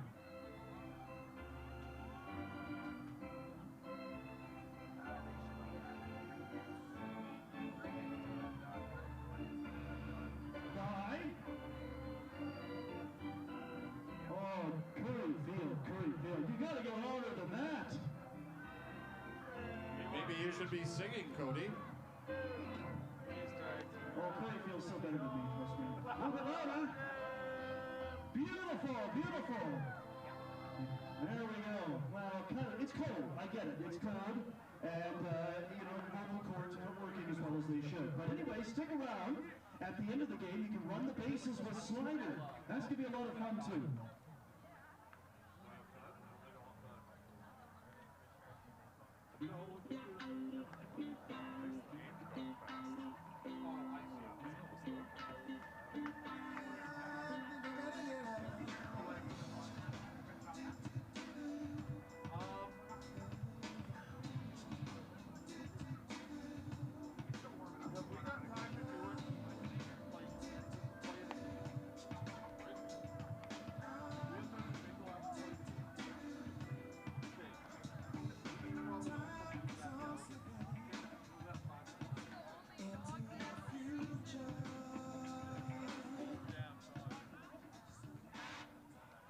I mean, what more can we say about Logan Lynch as he's through 6 scoreless here, and he's needed just 72 pitches to get through the first 2/3 of this ball game, and now he has a lead, and he's been a big part of it. Yeah, you mentioned 72 pitches to this point in the game. His season high is 92, and that was in his last outing. He had 84 in his first, so I have to imagine they're going to let him go to at least that 90 pitch threshold, maybe a little bit over. First pitch, Cock pops up, foul territory. Gurney to the screen, makes the play. Especially if he keeps pitching like this, it's hard to take a guy out when he's throwing 6 1/3 scoreless now. Like, until his arm starts to wear out, I think you got to let him go because he's holding this potent Red Sox offense to literally nothing. Casey Lindstedt is warming up down in that Beavers bullpen. Or at least we believe it's Lindstedt. Could be Logan Kinter, number 18 perhaps. Jake Fowler warming up for Regina down the first baseline. As Anderson calls time, looks like he got something in his eye there. And Anderson here in his WCBL debut, 0 for 2 so far with a strikeout and a fly out to center field. It's like a soft, that was a diving catch by Montgomery out in center field, that liner. Yes, that's right. It was like a sinking line drive that Montgomery was able to just get underneath with his glove as he dove for it. It was a great catch out there in center field. Really robbed Anderson of his first base hit in the WCBL. 1-0 from Lynch. This is dribbled towards Weaver at short. Anderson's going to reach base, but that looked like a play Weaver would probably say he should have made. Yeah, it looks like it just eats him up a little bit. Here, let's take another look as it comes up. Yeah, just takes one extra hop than he thought, and up off the top of the glove and into his chest. And he'll tell you he should have made it. And the scorer agrees as they list that as an error on the shortstop. Now Regina will look to take advantage of the mistake. Ty Martinez, the DH this evening, 1 for 2, single flyout. It is single in the second inning. First pitch swinging, that one's into left, base hit. They'll play station to station, hold up Anderson, and there's 2 runners on for the first time this evening for either side. Yes. We mentioned a couple innings ago that it might take a defensive mistake for a team to cross the plate. Now, it did not for the first run, but if the Red Sox are able to take advantage of this, it could be huge into really getting a rally going, especially with only 1 out here. If you can get another base hit, probably scores a run, and you're looking at a tie ball game with 1 out.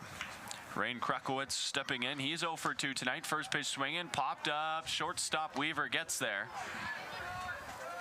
Anderson flinched towards third. There was nobody covering, but smart decision there. Krakowicz just jammed on this one and pops it up to the shortstop. Yeah, and a weird one there, because I never saw the umpires called infield fly there. It wasn't super high, so I guess maybe they could have ruled that it wasn't going to be able to get underneath it, and if they let it drop, they probably could have turned a little 6-5-4 double play. But you're not really, it's hard to really consider that, especially when you're out there at shortstop and everything's moving 100 miles an hour. Runners both go in there. Gurney's going to go to second. They make the tag on Martinez, the trail runner. Martinez got a late jump attempting to steal. Anderson was in there at third. Gurney makes a great decision to go to second base here. Jared. Yeah, it was a great decision.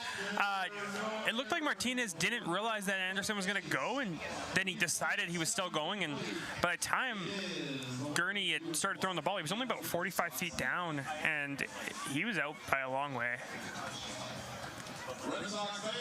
Score remains 1-0. We head to the top of the 8th inning after the break here on Flow Sports. Stay with us.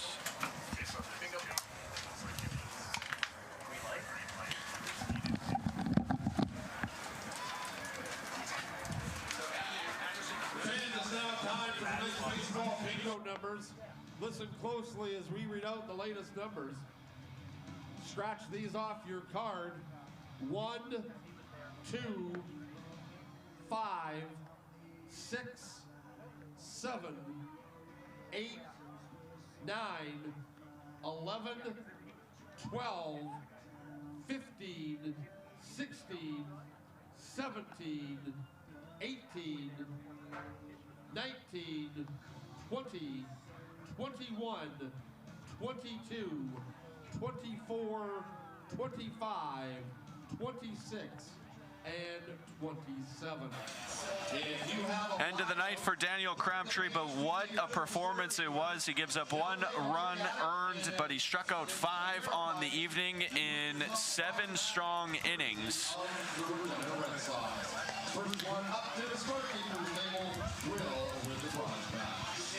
And that, the reason why Weyburn only out to a 1-0 lead, as he was really strong.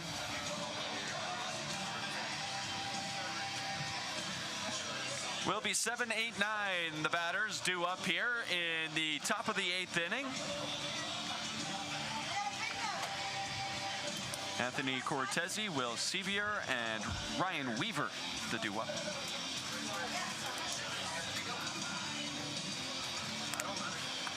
Regina's squanders the opportunity, though, in the bottom of the 7th, unfortunately, trying to get 2 runners into scoring position, and the trail runner thrown out at second. It's kind of a tough end to that inning, which looked like they had something brewing. Yeah, and that's not what you want to see if you're the Red Sox coaching staff. It looked like Martinez kind of got in a spot where he was almost in between going and not going, and he decided to go, and it was the 3rd out of the inning, and now the Red Sox are still down 1-0 with only 6 outs remaining, so they're going to have to find a way to scratch something across here against this amazing start from Logan Lynch. New pitcher into the ballgame for Ryan Pathakos is Jake Fowler, a righty. This one dribbled down the line, foul. Last appeared on Saturday against the Saskatchewan Beavers, where he pitched 2 2/3 innings, gave up 3 hits, 2 runs, only 1 earned, struck out a batter, walked 1 on 45 pitches. He's worked 8 innings total this year, where he's given up 6 hits, 2 runs. He's got an ERA right now at 1.3. That one well away. Yeah, and I think if you're Ryan Pathakos and the staff of this Red Sox team, you'll take a 1-3 from your reliever and come out here, and he's been good since he's gotten here. Popped into right field. Krekowicz is going to get there. Makes the grab for out number 1.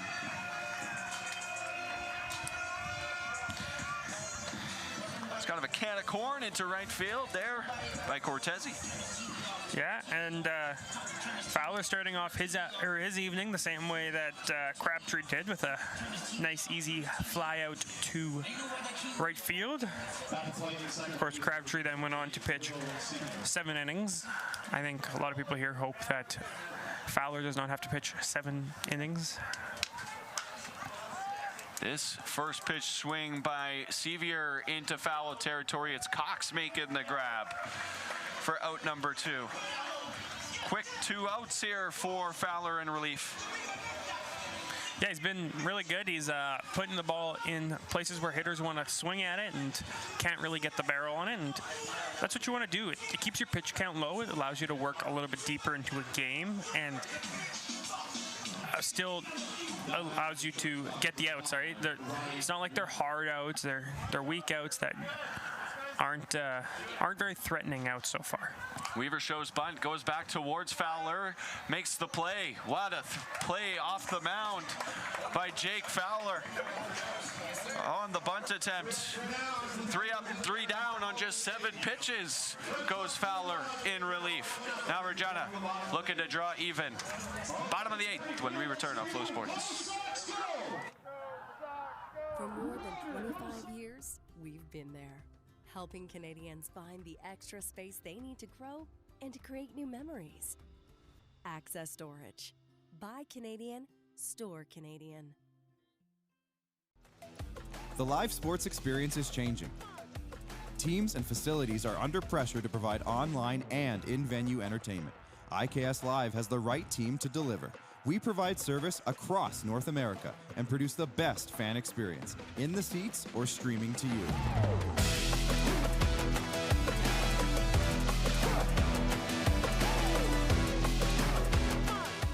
IKS Live continues to bring you the best seat in the house. Fans, this inning is brought to you by Queen City Distillers. Homegrown talent on the diamond, homegrown craft in the glass, made right here in Regina. Regina running out of outs. They're down to their final 6 here. They're only down 1 run, but Logan Lynch so far working 7 strong innings. And Weyburn clinging onto a 1-0 lead. Yeah, and really on the back of Logan Lynch, he's been incredible tonight. He's going to look to continue that, and we'll see here if Regina's potent offense, which has been really good up to this point in the season, can scratch across at least one run here in the next 6 outs to try and push it to another inning. This feels like a game where you don't want to try and leave this to the 9th if you're Regina. You want to score here. Yeah, for sure, you do. And you have a good situation in which you have the 9-hole hitter coming up, but then you're back to the top of the order where you have these guys that you trust to get on base, you trust to score runs, and of course, if Tafoya can reach as a leadoff hitter, he's got the speed to score on anything. So, switch out the baseballs here. Yeah, Lynch didn't like that one, so he'll get a new ball. Right-handed bat, Mesa Tafoya will lead things off. Justin Simard and Chance Duskalchuk also due up here in the bottom of the 8th. Lynch so far, 6 strikeouts, 5 hits, has not walked a batter.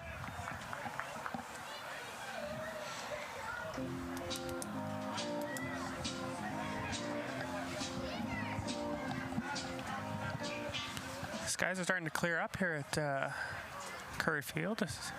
Sitting under a blue sky. The sun is still behind the clouds because it's lower now. It's further west.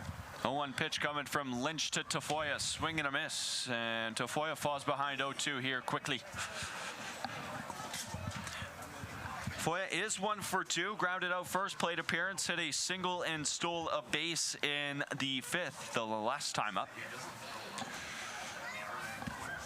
He's just kind of kept all these Red Sox batters off balance all night, has Lynch. Yeah, Lynch has been in the spot where he's controlled what feels like every at-bat tonight, and it's really keeping the Red Sox hitters in between, kind of too late for the fastball, too early for the slider or the breaker ball, whatever it is, but 1-2.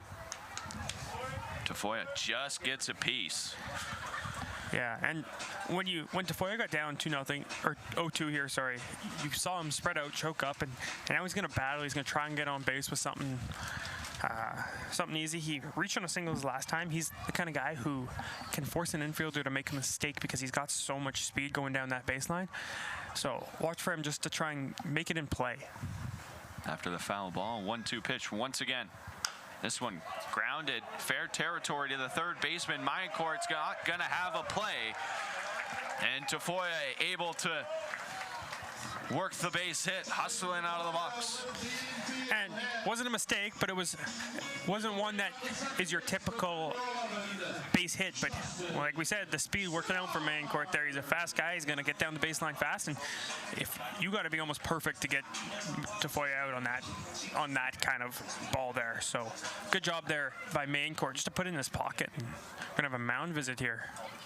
So quick little mound visit. It's the first time Regina has had the leadoff batter on base since the first inning.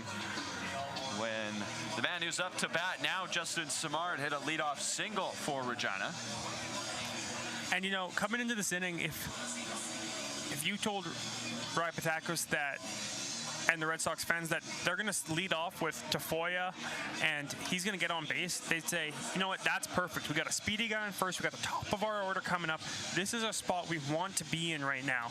And that's what Weyburn's talking about here, is how do we get out of this? How do we get around this? Because it might not feel like a jam, but with a guy like Tafoya, he could be on second base before you blink your eyes. He already has a stolen base here tonight too, so I wonder if that's more what the conversation is. Like, hey, this guy has already run on us once. Here's what we could be expecting again. Yeah.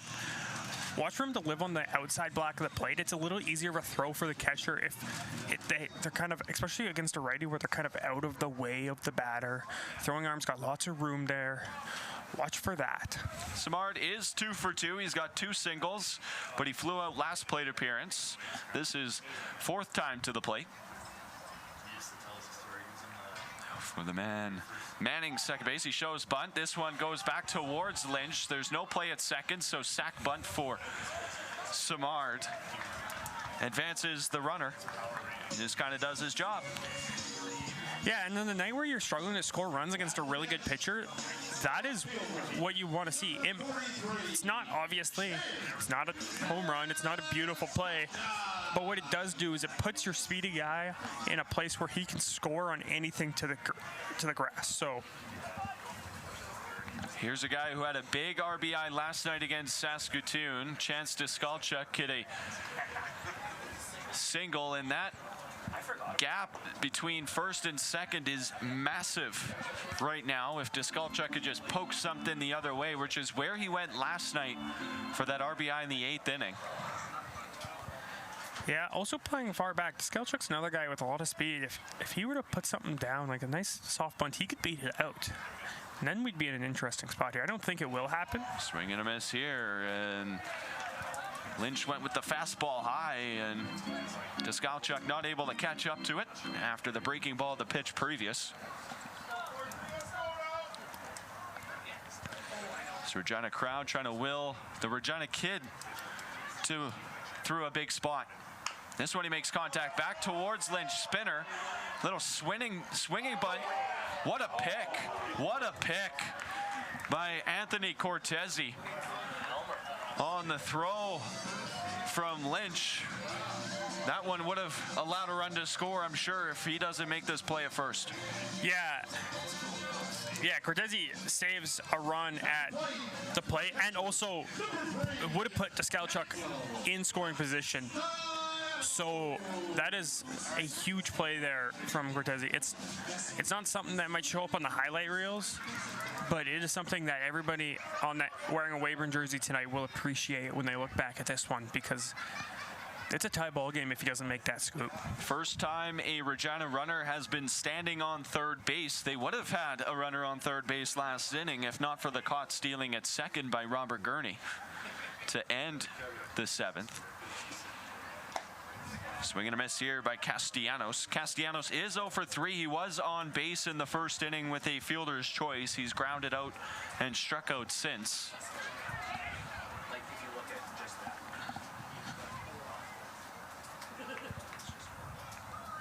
Weyburn hoping to close this one down. This one outside.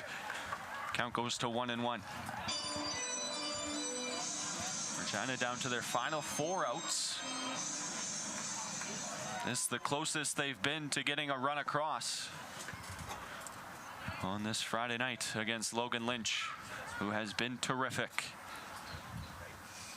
The 1-1. Swing and a miss by the catcher Castellanos.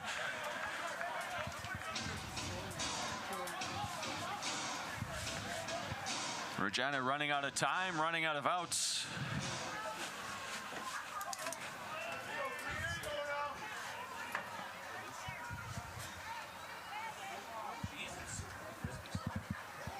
The 1-2. Outside. Good take from Castellanos. Doesn't chase.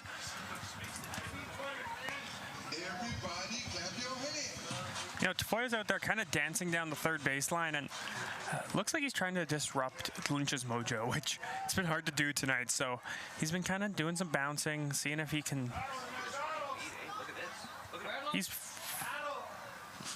Tafoya is halfway down the third base line currently. That is the largest lead I've seen down the third base line ever. Yeah,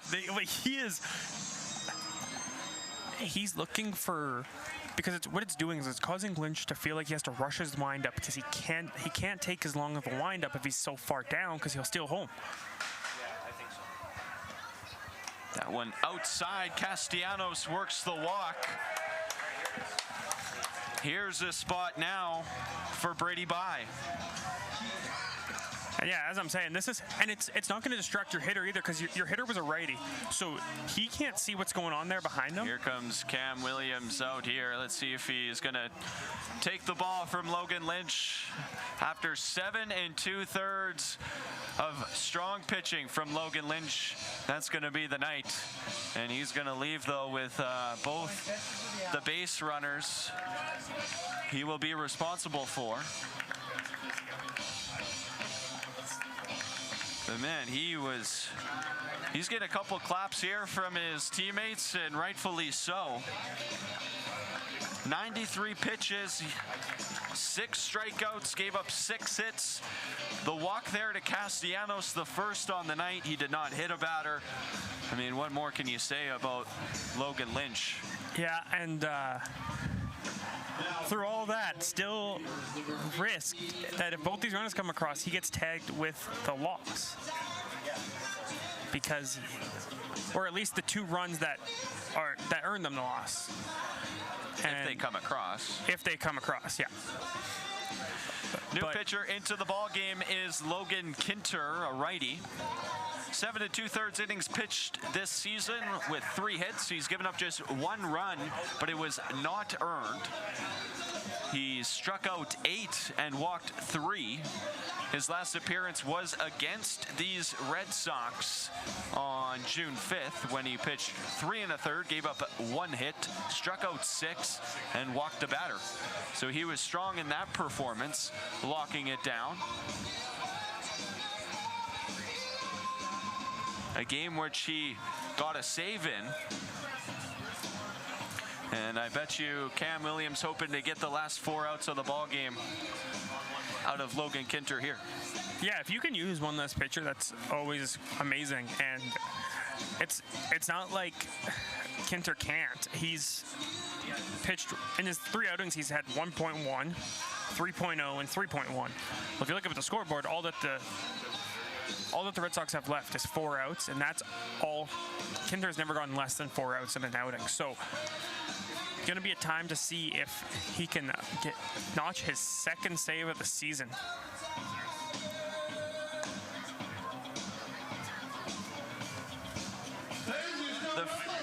The first batter Kinter will face is Brady Bye.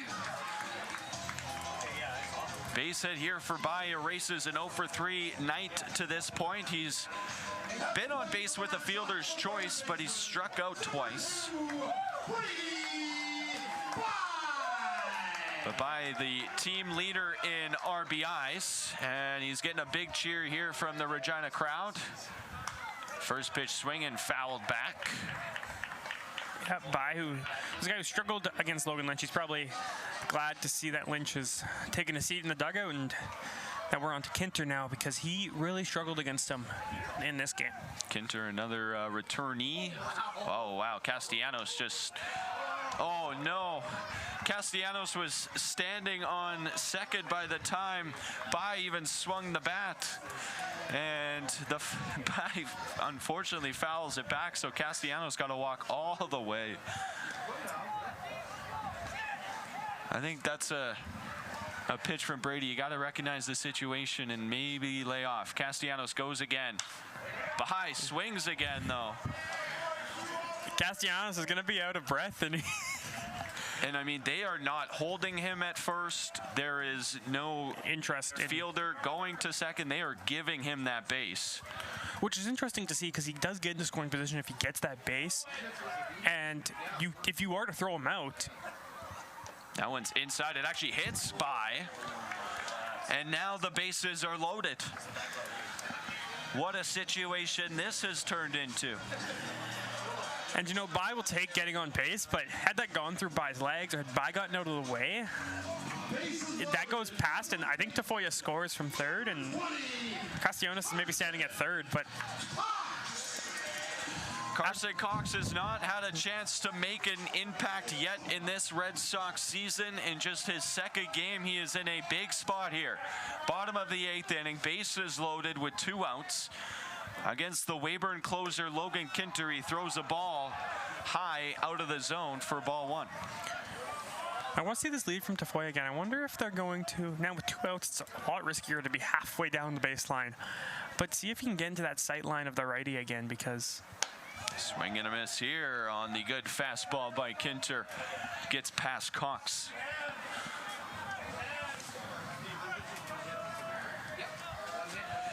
Tafoya off a third. Daniel Castellanos leading off a second. Brady Bye at first. Carson Cox at the plate going against Kinter. Swing and a miss here. And Cox down 1-2 in this count. Yeah, Cox here just stepping out, catching his breath. He's in a big spot here, and he just wants to control his breathing and get something out past these infielders where they can score this run. Kinter the delivery. Called strike 3. Kinter works out of the jam and holds on to that 1-0 lead. And Weyburn is fired up as we head to the top of the 9th. They look to extend their lead. It's 1-0. We return here on Flow Sports after the break. Already Curry Field, Regina Red Sox, they need to hear you tonight. Go Sox, go! Louder! That was a little quieter. Now how about louder than that? There we go, good. And you know what, folks, thank you so much for coming out here tonight. Normally this is what we do, the fan of the game. But you are out here tonight, you bought food, you bought souvenirs, you've done a really good job of cheering on the Regina Red Sox. A little weak when it came to take me out to the ball game. But that aside, you're all the fans of the game. Every one of you. Give yourselves a round of applause.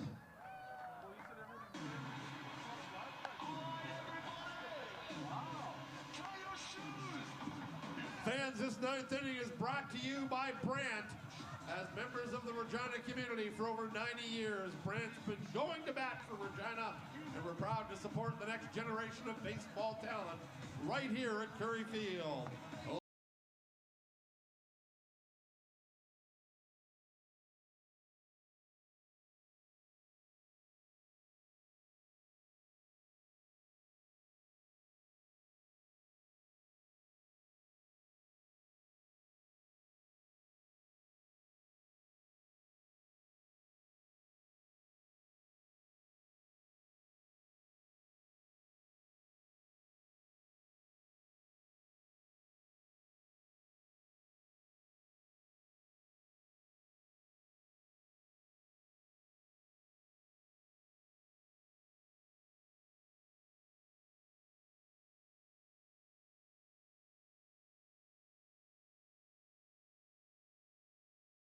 Top of the 9th for the bottom.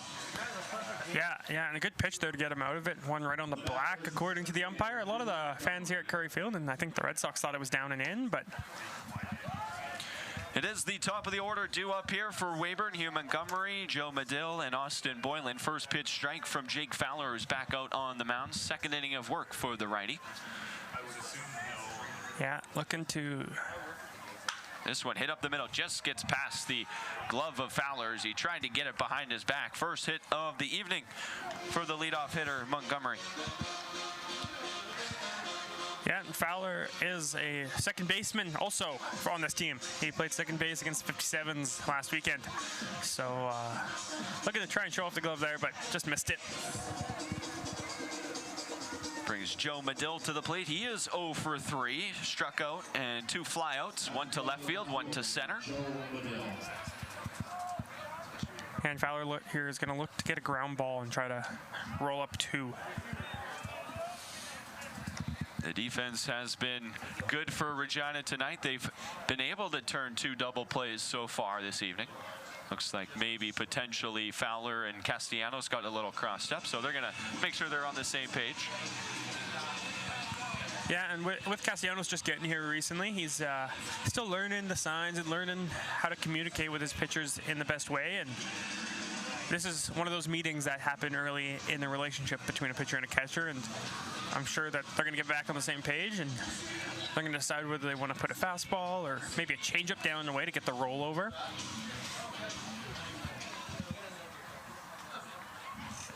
These two teams are next in action. Regina will be on the road in Saskatoon tomorrow evening, while Weyburn is in Moose Jaw to take on the Miller Express for a doubleheader at Roswells Park. Fouled back here by Joe Medill. They will next play each other on the 20th of June.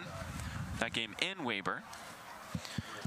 So they play each other on the 20th of June and then twice on the 21st. That is correct, yes. Because of the rainout here in Regina. The 24th is a doubleheader as well for the rainout that just happened in Weyburn. Holy. 1-1 pitch from Fowler. High. Count goes to 2-1. So you're going to see each other 5 times in as many days. Yes, yes. And I mean, I think Weyburn will take that. I think they're probably just sick and tired of seeing the Saskatoon Berries, which they've already played 5 times in 8 games. This one low as well. And now Fowler has fallen behind 3-1 to Medill. That's a very tough team to play 5 times as well, because, I mean, it might be nice to get them out of the way early, because, you know, you get through half of your games against them and you're 4-4. 3-1 here from Fowler, fouled back to the screens, so the count now full.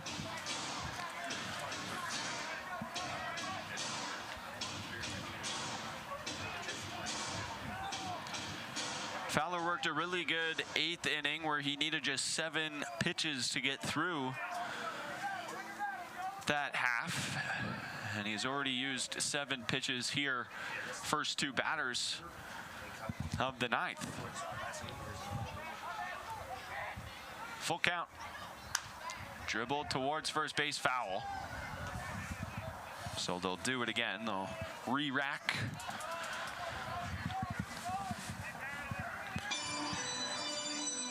And you mentioned Weyburn yet to play Medicine Hat. They played Moose Jaw once. They were supposed to play him a second time. That got canceled. They played the 57s twice, and now they played the Red Sox twice. But other than that, they've played the Berries. And, I mean, they started with 4 in a row to kick off the year. A little payoff pitch. That one low, and it's a walk now to put 2 runners on for Weyburn. Still no outs for Jake Fowler. And with 3, 4, 5 coming up here, you're getting into the middle of the order. Part of the order that supplies a little bit of this pop. Of course, not a team that hits the ball over the fence that often. But Austin Boylan has. So Austin Boylan has a grand slam home run in a game which technically is still going on. So he had a grand slam against the Swift Current 57s a week ago.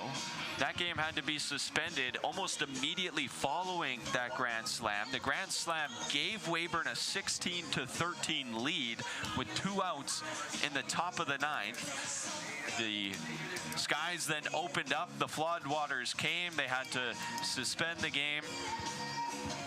And that is where that game currently sits. So Boylan with 1 home run on the season, 6 RBIs, 4 of them on that one big swing. Yeah, and he's going to look to give the Beavers some much-needed insurance here, because although the Red Sox have struggled to score to this point, it's been a very this good one offense. hit up the middle. That's going to get past Samard. They're going to wave around Montgomery. He will come across to score. What a throw from Krekowitz to even make that close. RBI single, though, for Boylan. And the lead increases to 2. That seems like a big hit at this point in this ball game. Yeah, and it almost feels like, if you're the Red Sox, like, obviously it's not. It's only a 2-run game still, but that feels like just this gut-wrenching punch that's almost puts it away. Now, like I said, this offense can score a lot of runs. They have more than enough capability of putting up 2 runs in an inning. But they've really struggled here tonight.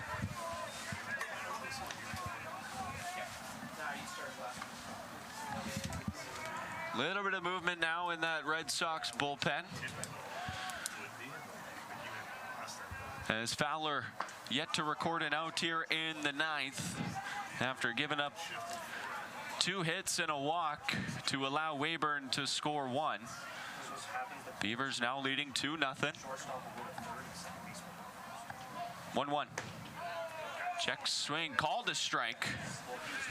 Moves the count to 1-2. Against Braden Maincourt. You know, this Red Sox offense had gone into a little bit of a slump for about a week, and then they had a 10-run game against Swift Current, and then an 8-run game against Saskatoon. It looked like they had started to break out of it, and now you end up in this spot where you're looking up, it's the top of the 9th, you have no outs, and you're already down 2-0. And you need to find a way to scratch across 2 runs when you haven't scratched across anything. You need to hold them to nothing else here in the 9th. Fowler gets the call there. Strike 3 against Mayencourt. A big first out here in the top of the 9th out of Jake Fowler.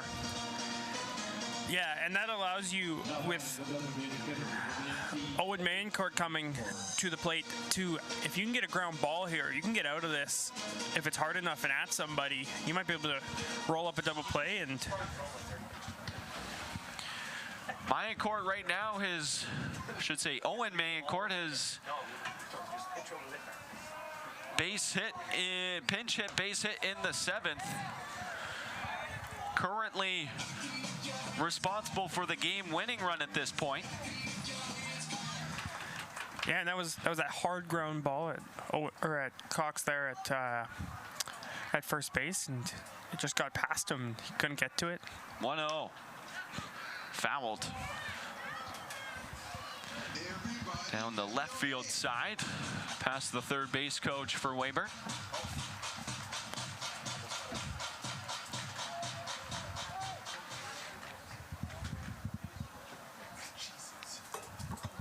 Regina crowd here sticking out in the cool evening.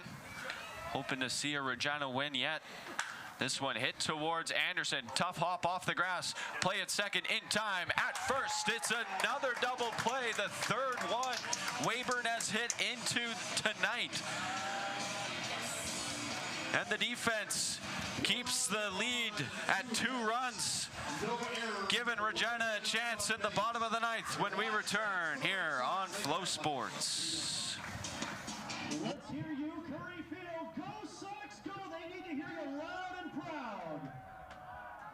And a reminder, ladies and gentlemen, at the end of the game, you can take the kids out into the field. They can do a nice little run with slider around the bases tonight.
Bottom of the 9th inning, Weyburn holding on to a 2-0 lead, but Regina already has a few comeback wins this season, and they're going to be looking for another one tonight. Yeah, this Regina team is a team that doesn't give up till the very end. They're going to look to get one of these early batters on and try to create some sort of rally, some havoc on the base paths maybe, and bring across 2, maybe 3 runs this inning and try to win the game. Lance Anderson in his WCBL debut leads things off. It is the 6, 7, and 8 hitters for Regina due up in the bottom of the 9th. Anderson 0 for 3 on the evening. He did reach via an error. This one into the glove of Anthony Cortese. Big first out for Logan Kinter. Yeah, and it looked like it might just be enough to be a soft line drive that just falls fair, but sure enough, maybe it would have went foul anyways, but doesn't matter because great play out there at first base by Cortese, and he squeezes that one. So now only 2 outs remaining for these Red Sox. Martinez has maybe been Regina's best hitter tonight. He's 2 for 3, 2 singles and then a flyout. He's also stolen a base, or rather, no, is caught stealing. Check swing, did not go around, evens the count at 1 and 2.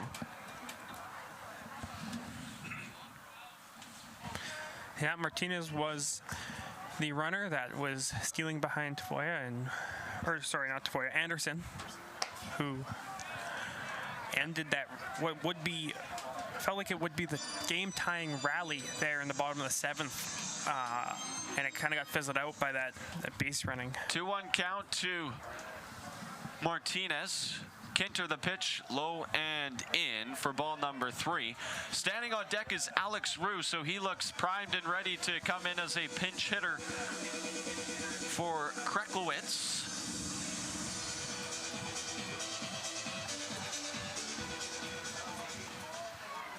Whether or not he'll have a base runner on, yet to be determined. Gurney gives the sign, Kinter sets, now the delivery. Swing and a miss. Strike number 2 fills the count to Martinez.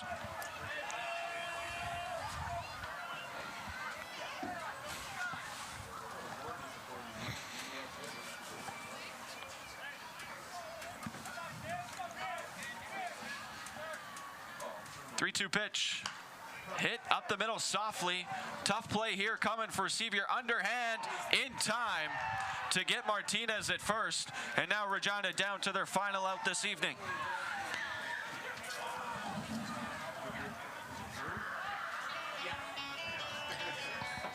Not an easy play there for the second baseman, Sevier. No, and Martinez was about a step late, and he slipped coming out of the box there. And had he got a good jump on that, he might have been safe because it was weakly hit, and sometimes those are hard to get into and turn your body from second to get the angle. Yeah, he stumbled coming out of the box there, as you see on your screen, and unfortunately. Roux first pitch swinging, fouls it off. Roux this year, 8 hits, 36 at bats. Scored 7 runs. He does have 3 doubles. He's walked 5 times, struck out 11 times. So stolen 3 bases. Average at 222, on base 349, slugging 306. Takes a strike on the outer part of the plate, and now Regina down to their final strike here in the bottom of the 9th, needing 2 runs to tie. Yep. Looking for Roux to kind of get back on track after. And he takes the pitch right down the middle. Kinter shuts him down. And it is the Weyburn Beavers coming into Curry Field on a Friday night, stunning the Red Sox with a 2-0 win. And man, Logan Lynch and Adam Kinter combined for a shutout in this ballgame. And man, was it a pitching performance from both sides, but particularly the 2 in blue tonight. Yeah, it was an incredible night from all 4 pitchers that came to the mound. And unfortunately for the Red Sox, it was the Logans that got the better in this one, and Logan Lynch with an incredible start tonight, and really was the catalyst for this Weyburn win. He came out, and there was a bit of trouble there early when Samard looked like he had gotten off to a good start with a nice base hit, and he shut that down and then put it in cruise control. And the Weyburn Beavers never looked back, and eventually were able to scratch a couple runs across, and nothing ever changed. Now the Regina bats, though, snuffed out, but some positives on the defensive side, and Crabtree had a really great night as well on the mound. Yeah, and we mentioned a couple times while we've been doing these calls together, and I've mentioned it with some of our other broadcasters, they've struggled with some errors this year, and really that didn't happen tonight. We mentioned earlier in the game that the winner might be the team that makes the first error.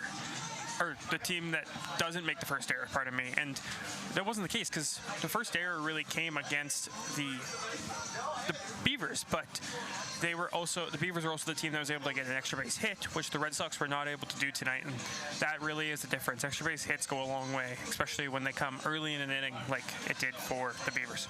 Regina only able to muster up 6 hits on Logan Lynch and Logan Kinter this evening, so it is Weyburn winning with 2 runs on 5 hits. They did commit 1 error and left just 3 runners on base, while Regina, no runs on 6 hits, did not commit an error, left 8 on base, including that bases loaded situation. That seemed like that could have been the turning point for Regina, but they don't take advantage. Yeah, exactly.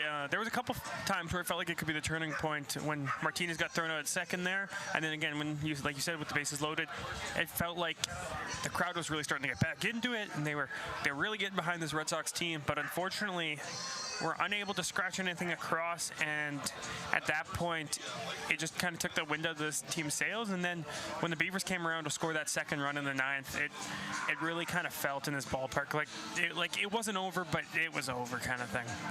You can give the win to Logan Lynch. Logan Kinter gets his 2nd save of 2026. Daniel Crabtree handed the loss despite his great effort, where he pitched 7 innings and gave up just 1 run and struck out 5. Regina's next in action on the road in Saskatoon tomorrow, while Weyburn will face the Miller Express in Moose Jaw. For the guys of the truck, for Jared Klein, I'm Donovan Mace. Thank you so much for joining us on the broadcast here on Flow Sports, and to IKS Media as well for bringing you those wonderful pictures on the telecast. Appreciate you joining us. Have a great night, everyone.